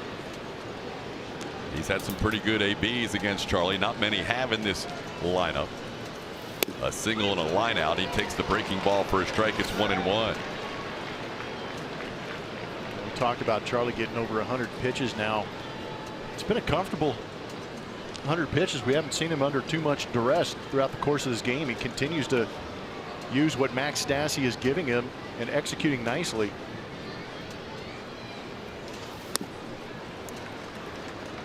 He's had now 6 times on the season double digits in strikeouts. 11 today. He's also looking for his 6th start where he's gone at least 7 innings. Went 7 in his last outing against Toronto. Towards short and over the head of Bregman into center field. Echeverria will head to second. And for the 3rd consecutive inning, the Rays have 2 runners on and 2 outs. That'll be the last batter Charlie Morton will face. Charlie ends up giving up 6 singles in 6 2/3 innings. He will leave with 2 outs in the 7th. We will have more as Chris Davinsky trots in from the bullpen after this.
TXU energy, and it is. Charlie Morton did a great job. This is now his 3rd start in a row where he has pitched extremely well. And 2nd time facing these Tampa Bay Rays in those 3 starts. So 6 2/3 innings, made a great adjustment, throwing fastballs on the inside to right-handers. Very good on that arm side. And then snapping that breaking ball off down and away and down and into left-handed hitters, getting some swings over the top. 11 strikeouts and a very good number for Charlie Morton. There's only 2 walks in this ball game. Devo in here now to try and get Charlie out of this jam. 24 strikeouts combined his last 2 starts in 13 2/3 innings. Matt Duffy facing Chris Davinsky and takes the slider away for ball 1. Devo's numbers on the year are very good. 34 games, 40 strikeouts, fastball, slider, and of course that devastating changeup.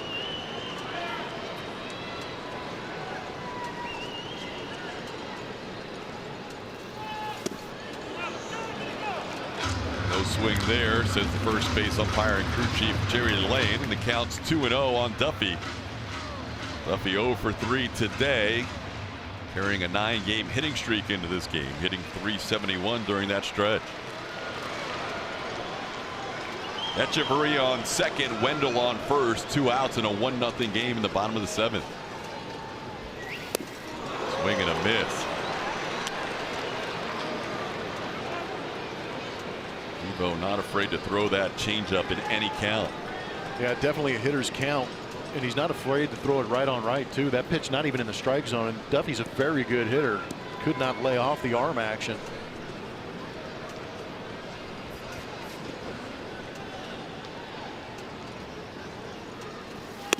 And a called strike on back-to-back changeups. Duffy swinging through one, and now Devo drops one in for a strike. He buckled him with that one. It's hard to imagine getting buckled with a changeup, but that's how good it is. There it is, the COD grip. And the hesitation and check swing from Duffy.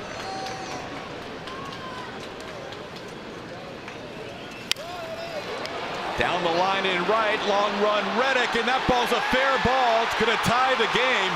Reddick makes the play, and now he's holding the baseball, and the second run scores. 2-1 Rays. Not sure exactly what happened there. Reddick held the baseball after the first run scored, and coming all the way around was Joey Wendell, who scores from first on a single.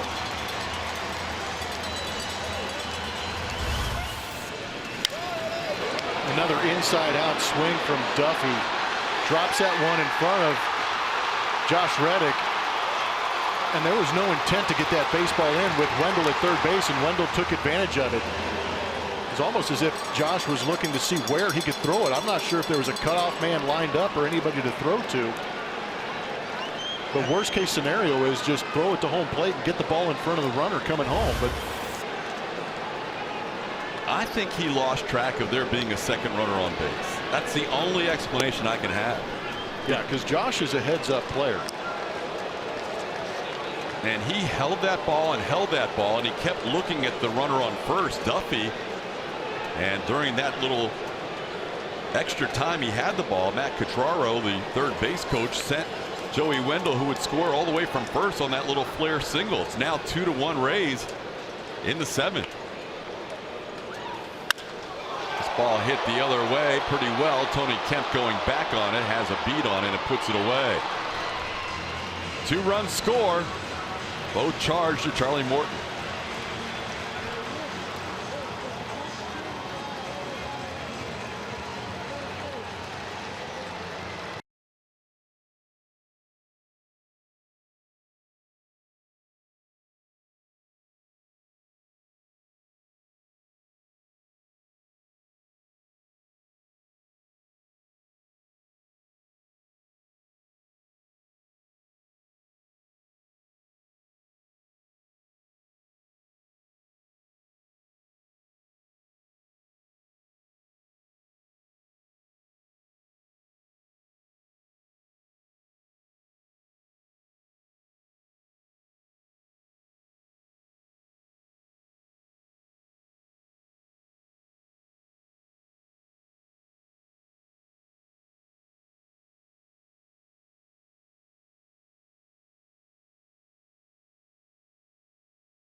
And following at ATT Sportsnet SW, we asked you if Alex Bregman is your Astros Player of the Month. Who's the runner-up?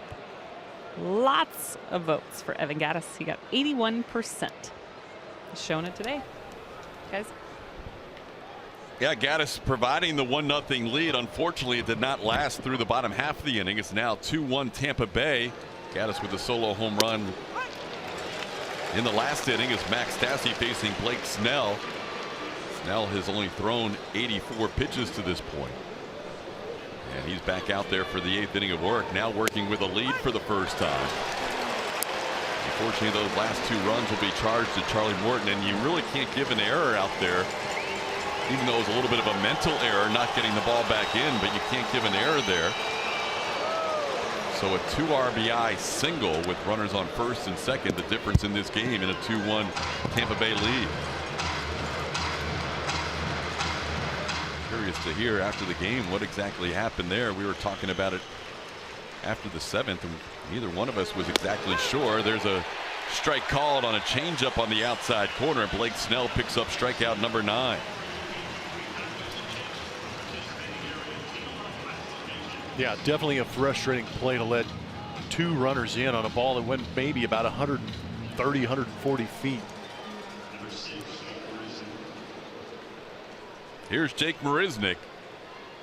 He sent one to the warning track in center field his last time up. A nice catch, a 4-star catch by Malik Smith. Smith now has moved over to right field as Kevin Kiermaier has remained in the game in center. And this time around, Jake thinking about a bunt. Bunts it foul. Also a new catcher in there for Tampa Bay, Wilson Ramos behind the plate.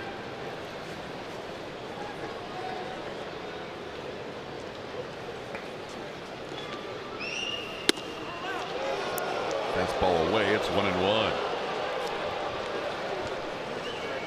Charlie had back-to-back starts with double-digit strikeouts, 13 and now 11. Blake Snell had 10 strikeouts in his last start. He's up to 9 today. Jake sends one foul. Long run for Bowers and a sliding attempt, but it falls in for a foul ball.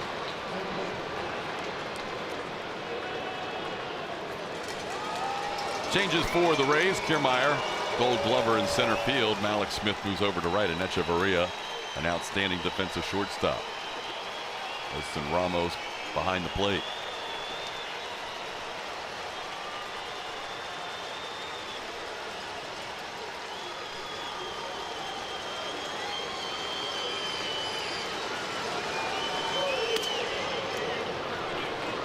Two and two. Tampa Bay with bullpen action for the first time today during this inning. Right-hander Diego Castillo beginning to warm up. Jake stays alive on the 2-2 pitch. Yeah, it's backwards day here at the Trop for Kevin Cash and his pitching staff.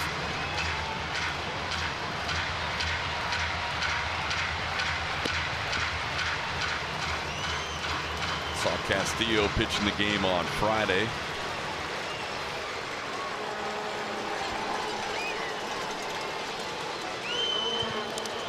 Two pitch, swing and a miss. It gets away from Ramos. Jake's going to reach. That's one way to get on base. Strikeout number 10 for Blake Snell. But in the process, Jake Marisnick with good speed reaches first. It has not been easy to create base runners against Blake Snell, so I guess you'll take him any way you can get him, but not getting too close to this pitch was Jake Marisnick, but Ramos fresh into this game, unable to get down, letting that ball get through the wickets.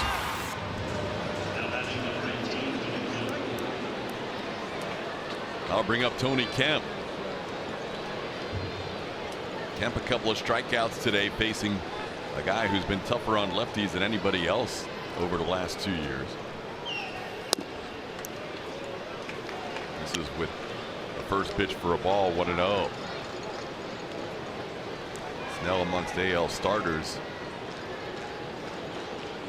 148 batting average against lefties coming into today. Garrett Cole was second during that stretch at 170. This is over the last 2 seasons. Charlie Morton was third coming into today. Ground ball right side, diving attempt by Bowers. Everybody's going to be safe. Astros have the tying and go-ahead runs on base. Tony Kemp reaches on an infield hit.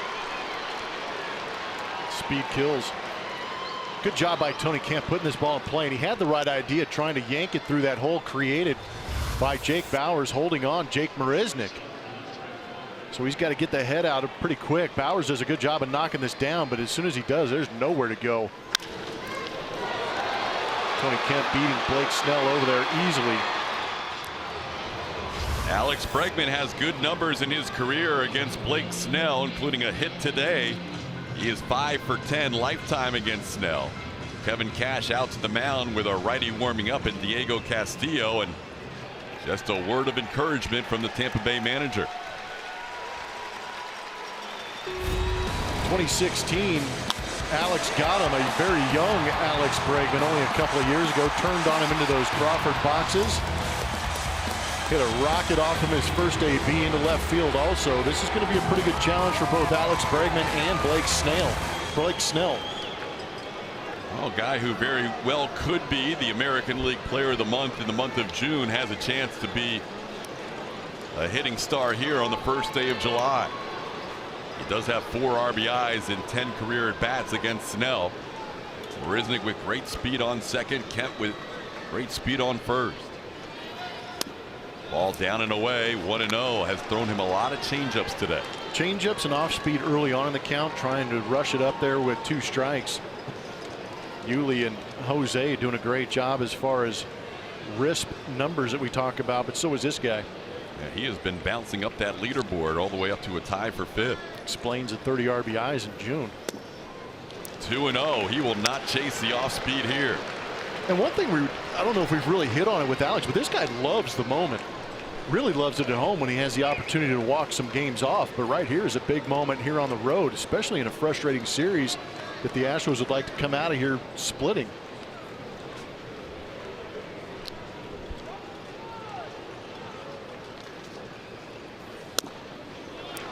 Three and 0 with Jose Altuve on deck in a 1-run game. Snell has gone the entire way without walking a batter. He walked 7 Astros in his last start against Houston on the 19th of June. But now 3 pitches just below the knees. Great eye. Hard hit foul down the third baseline. That had the potential to give the Astros the lead with Kemp running from first. Marisnick would have scored easily from second. Man, I agree on that. Just outside that third base bag.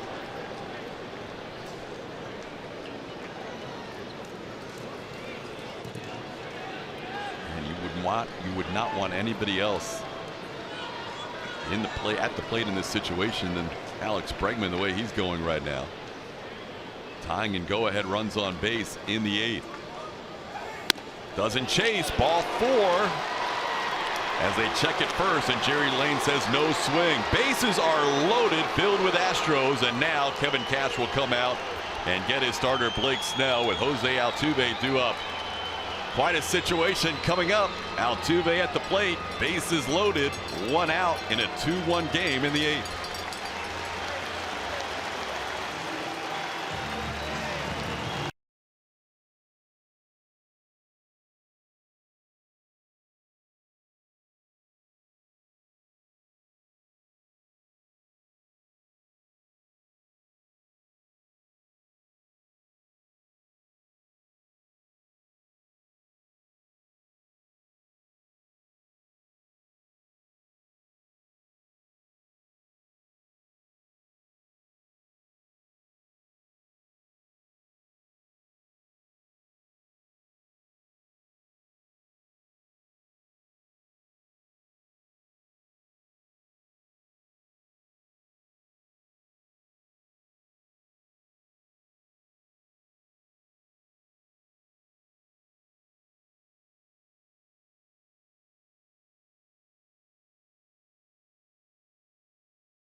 The last couple of innings, the offense is coming alive. Evan Gattis a solo home run in the 7th. The Rays getting a 2-out, 2 RBI flare single by Matt Duffy for 2 runs, and now the Astros have come right back to load the bases up on a strikeout wild pitch, an infield hit by Tony Kemp, and Blake Snell's first walk of the game, and now Diego Castillo on to face the reigning AL MVP. Saw Diego the other day, throws pretty hard. 10 games this season. He has 15 strikeouts in 14 1/3. Good command of the strike zone. Incredible situation to come into right now after a great outing for Blake Snell. Snell's first walk allowed in this game to Alex Bregman. The infield in tight with Jose Altuve batting. Altuve this year with the bases loaded is 3 for 4 with a couple of doubles. Does not chase, pitch away, 1-0.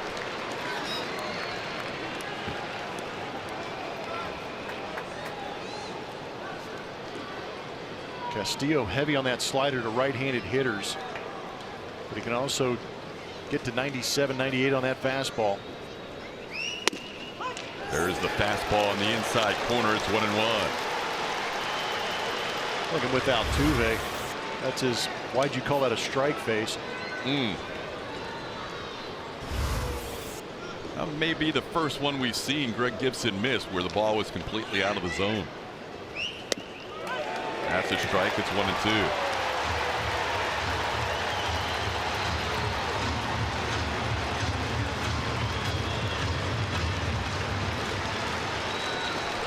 Brisnick on third, Kemp on second, Bregman on first. 1 out in a 2-1 game in the 8th.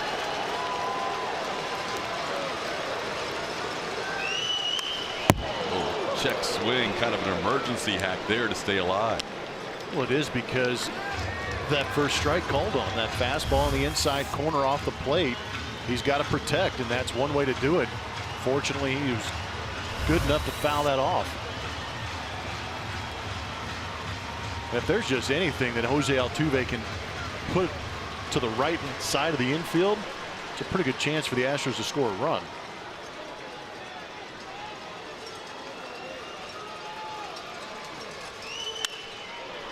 Fouls the slider away. Rays bringing the infield in, and 3 on the left side against Jose Altuve. Only Jake Bauers on the right side.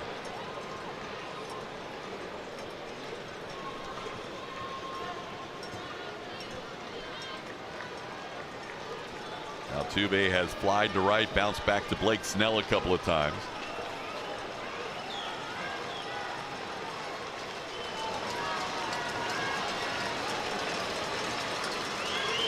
One-two pitch. Altuve grounds it foul.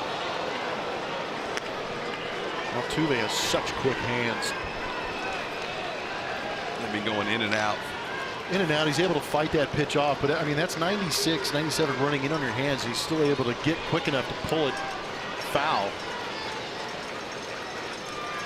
Fastballs in, sliders away. Josh Reddick would love to see Altuve come through here after 2 runs scored in the bottom half of the 7th.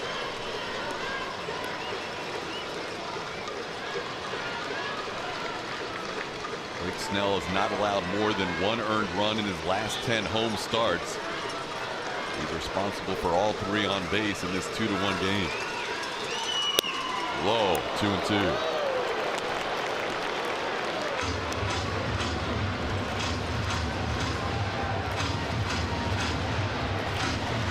As moments go, this is a pretty good one. AL MVP, bases loaded, 1-run game. Snell versus Morton were very good today. Already seen 7 pitches in this AB. And he'll get another one after the 8th one's fouled off. He wasn't anticipating the cement mixer. That slider flattened out a little bit and just hung out over the zone.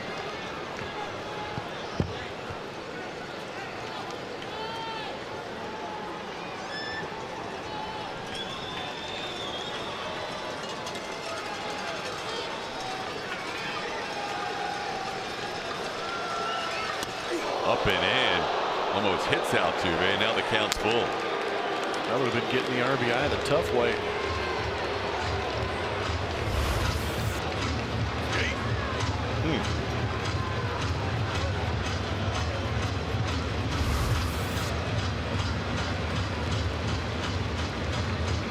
Altuve going to the stick up because that right hand went to the dirt.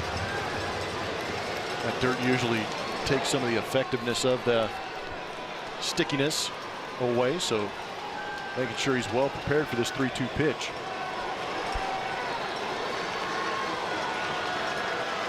Tenth pitch in this battle between Castillo and Altuve. Swing and a miss, got him with the slider.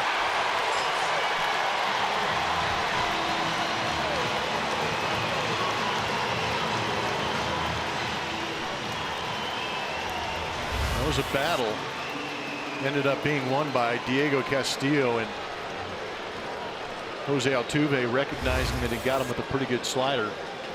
Almost looked as if Castillo was walking off the mound. He ain't done yet. Nope. 2 outs, and the guy that leads all of baseball in hitting with runners in scoring position at the plate. A couple of days off and now a couple of ABs back. Maybe he's got that timing down.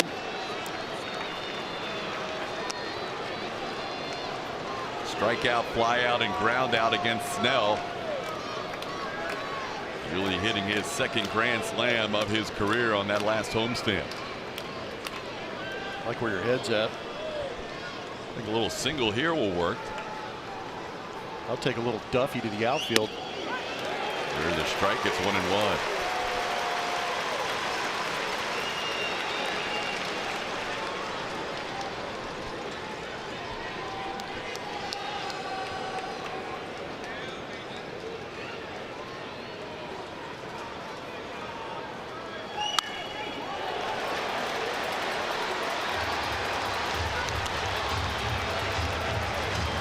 Castillo ahead of Gurriel, 1-2.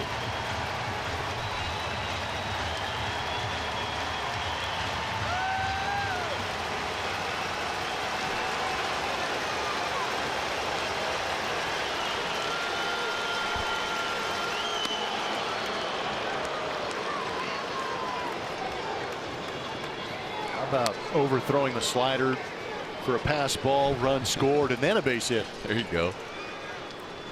Tried to get Gurriel to chase that 1-2 pitch. 24-year-old right-hander from the Dominican Republic. Big spot here. Ground ball slowly hit towards short. Echeverria has it. The throw is low, and it's picked by Bowers at first, and Castillo strands the bases loaded. 2-1 Tampa Bay heading to the bottom half of the 8th.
Here are your pitching probables for the 2-game series between Houston Astros and the Texas Rangers. Silver Boot's already been won by the Astros. Dallas Keuchel against Austin Bivens-Dirks on Tuesday night. Lance McCullers Jr. against Mike Minor on Wednesday. Rangers have been playing better baseball lately. They have won 11 of their last 13. We'll get ready for that series coming up on Tuesday. We head to the bottom half of the 8th inning. Still a 2-1 game. Astros threatening but not scoring in the top half. Daniel Robertson facing Brad Peacock, who has come on as the new pitcher for the Astros in the 8th. Good numbers for Brad. 33 games this season, 35 innings and 50 strikeouts. Good fastball slider mix again this season. 1-1 the count. Peacock will face Daniel Robertson, the number 4 hitter today for Tampa Bay, followed by Carlos Gomez and Malik Smith. Chop foul at the plate. It's 1-2.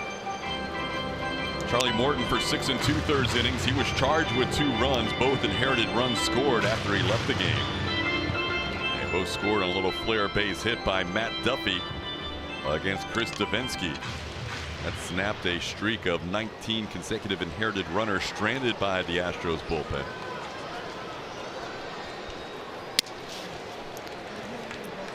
Two pitches away. It's 2-2.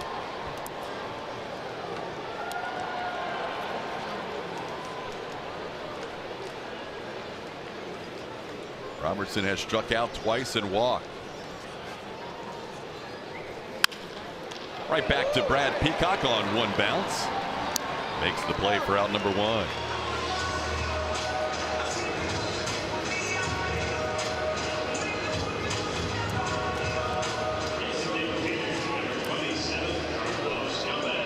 Sergio Romo closed out the game here for the Tampa Bay Rays yesterday. Also pitched in the 9th in their Friday night win. He is warming up. He will appear in his 3rd straight game. It appears as Carlos Gomez 2 for 3. Swings through that pitch from Peacock. 0-1. The Astros will have Evan Gattis, Tyler White, and Josh Reddick due up in the 9th inning.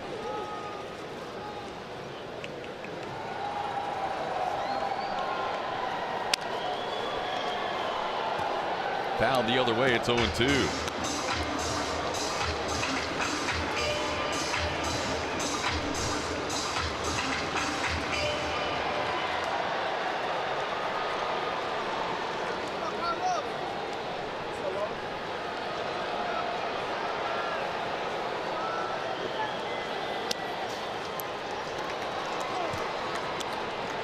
Quite a battle in this top half of the inning with the bases loaded and 1 out. Diego Castillo and Jose Altuve engaged in a 10-pitch at bat.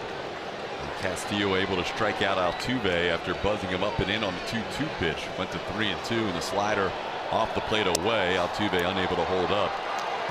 That was a big out for Tampa Bay and a big out in this game, and kept it 2-1. And then Yuli Gurriel grounded out to end the inning.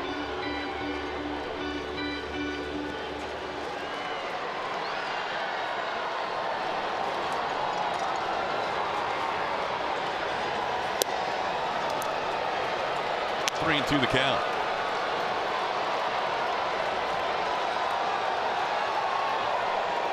Astros have scored a total of 6 runs in this series, all of them on home runs. Solo home run by Jake Marisnick, 2 2-run home runs by Alex Bregman, and a solo home run by Evan Gattis. Peacock gets a strikeout with that slider. Slider's been great lately. That's his first strikeout, 2 outs in the 8th. It is a very good one. Carlos Gomez knew he was getting it too. Couldn't stay on it.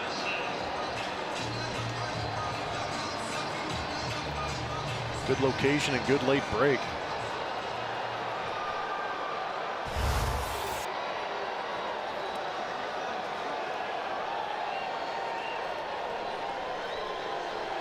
Here's Malik Smith. 1 for 3 today, a single and a couple of strikeouts, takes a strike.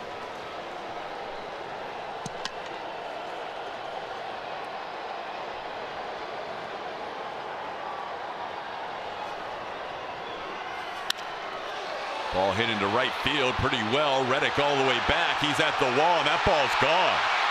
Malik Smith with his first home run of the year, and his first home run since July 21st of last year, over 350 at bats ago. He got a cookie and didn't miss it. Brad Peacock knew it, missing that spot down and in.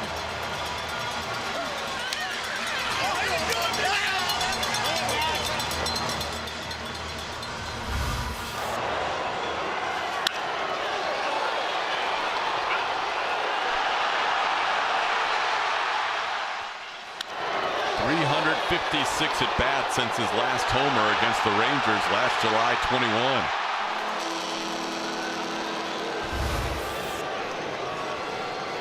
Well, Wilson Ramos will bat for the first time. He takes a called strike.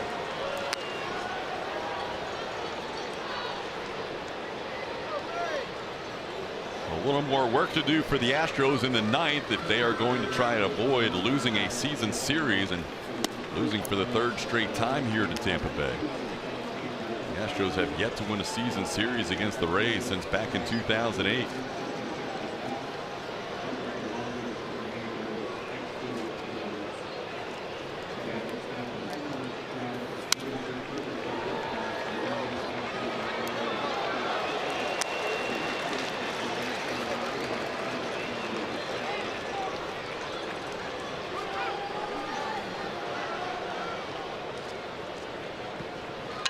Ramos, the hitting star in last night's game, driving in 4 against Justin Verlander in a 5-2 win. Takes the slider away. It's 2-2.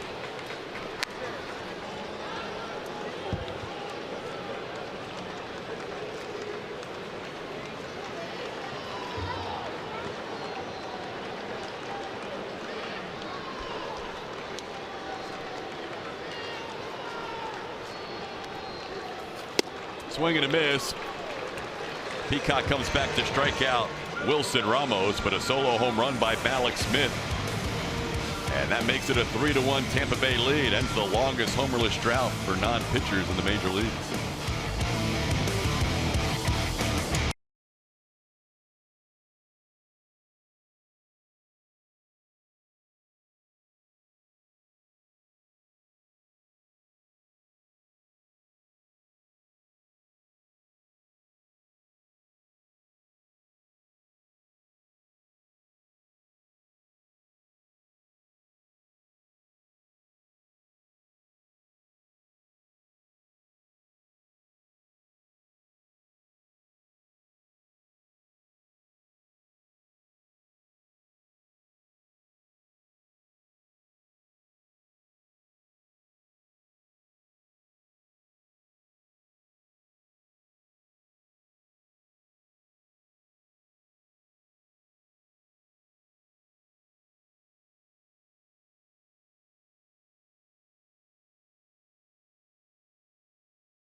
Let's go places.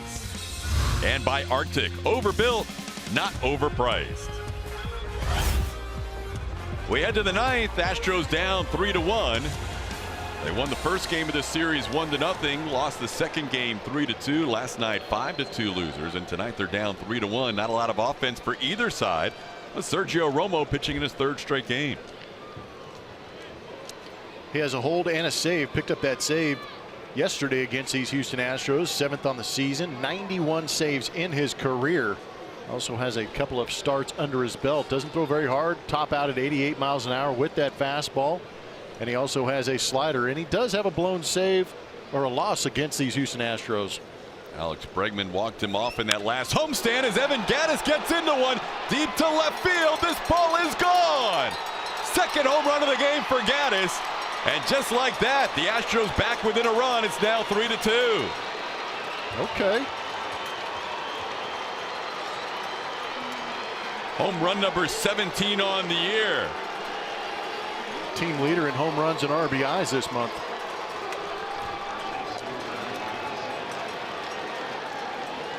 All 7 runs today for the Astros, or in this series rather, have come via the home run.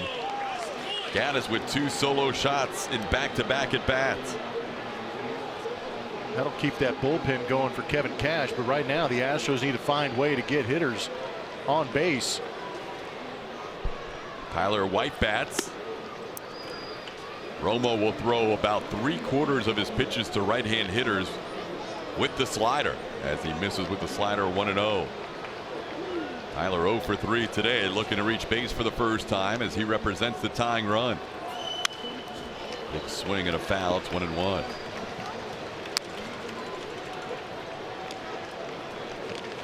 White faced Romo in the 9th inning in yesterday's game and grounded out to short.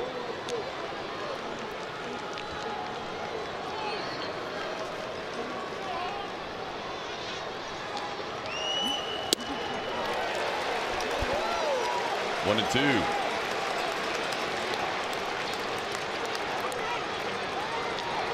Ryan Stanek, who started the 2 games in this series, possibly pitching in his 3rd game out of 4. He was the opening pitcher Thursday and yesterday.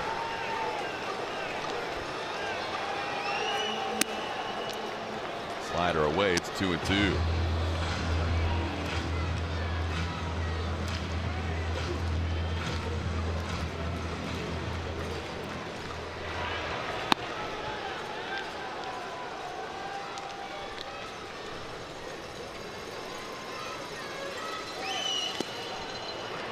Good eye by Tyler White. The count goes to 3-2. In addition to his ground out in yesterday's game, White does have a previous at bat against Romo and has a single. He's 1 for 2 in his career. Reddick has faced Romo each of the last 2 days.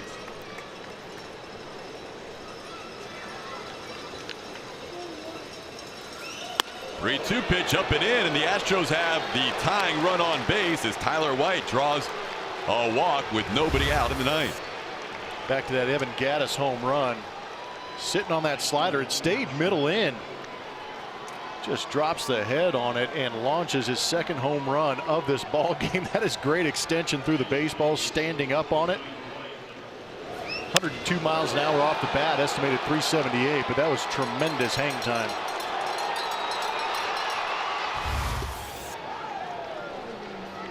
Pinch runner at first after Tyler White's walk. George Springer, representing the tie game, will pinch run, and now Josh Reddick facing Romo. Reddick 0 for 3 today. Reddick faced Sergio Romo yesterday, grounded one into the shift.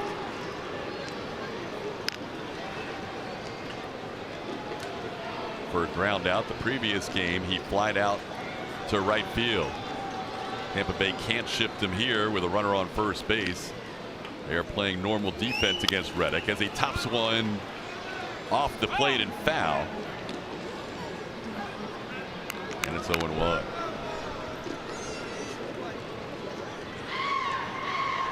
Well, as at bats go for Josh Reddick, I'm sure they all are about the same. He's a grinder up there, but this one may have a little extra meaning. A little bit of a lapse defensively. You hardly ever see it from Josh Reddick. Costing the Astros a run in the bottom half of the 7th inning to give Tampa Bay a 2-1 lead. Baseball can be a story of redemption sometimes.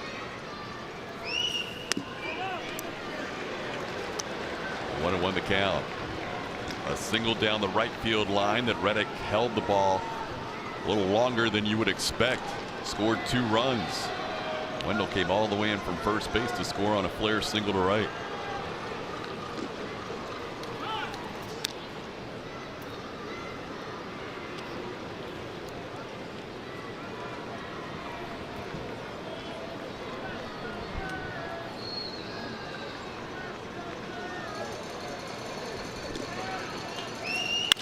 Up the middle into the shift. They moved Echeverria to the other side after he got to 1 strike, and that pays off for the pays off against the Astros as Reddick hits into a double play.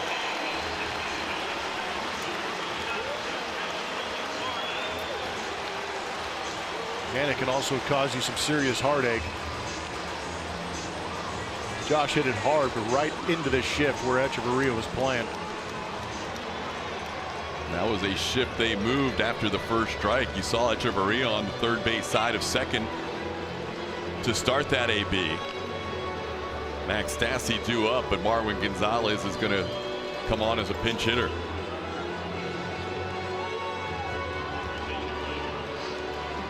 Marwin getting the day off. He's been battling a 2 for 36 recently, but he gets the chance here with 2 outs, and the Astros down by 1 in the 9th.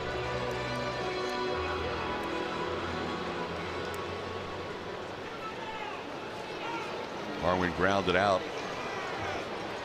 to end the game yesterday against Romo. He's also faced him one other time and drawn a walk.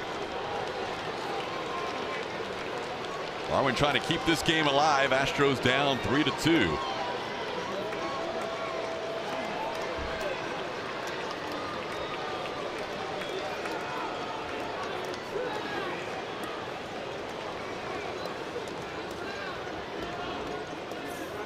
If Marwin keeps the game alive, A.J. Reed will get a crack at Sergio Romo.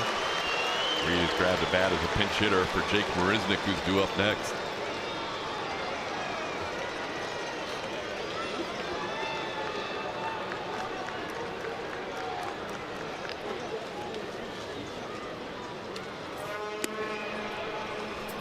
One and one the count.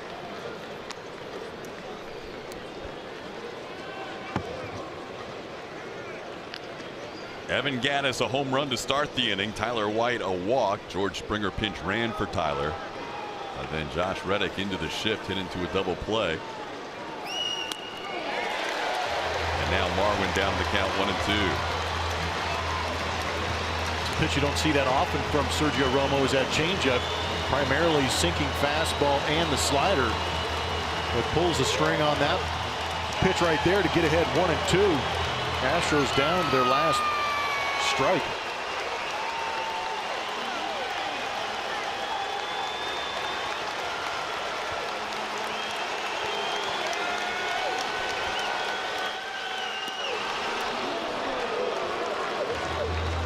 Romo getting greedy, trying to throw another one.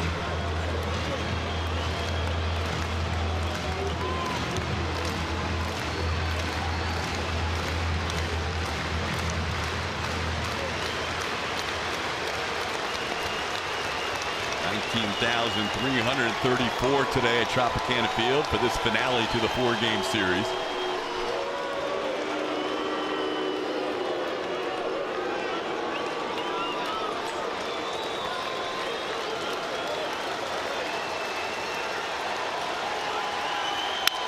Ground ball into the shift. This is the second baseman Robertson.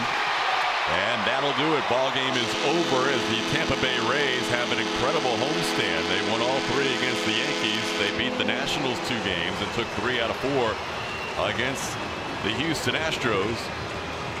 Tampa Bay with an 8-1 homestand. The Astros have lost 3 in a row, and they lose the season series to the Tampa Bay Rays. They have not won a season series against them since being an American League team. We will have more coming up, including the postgame show after this.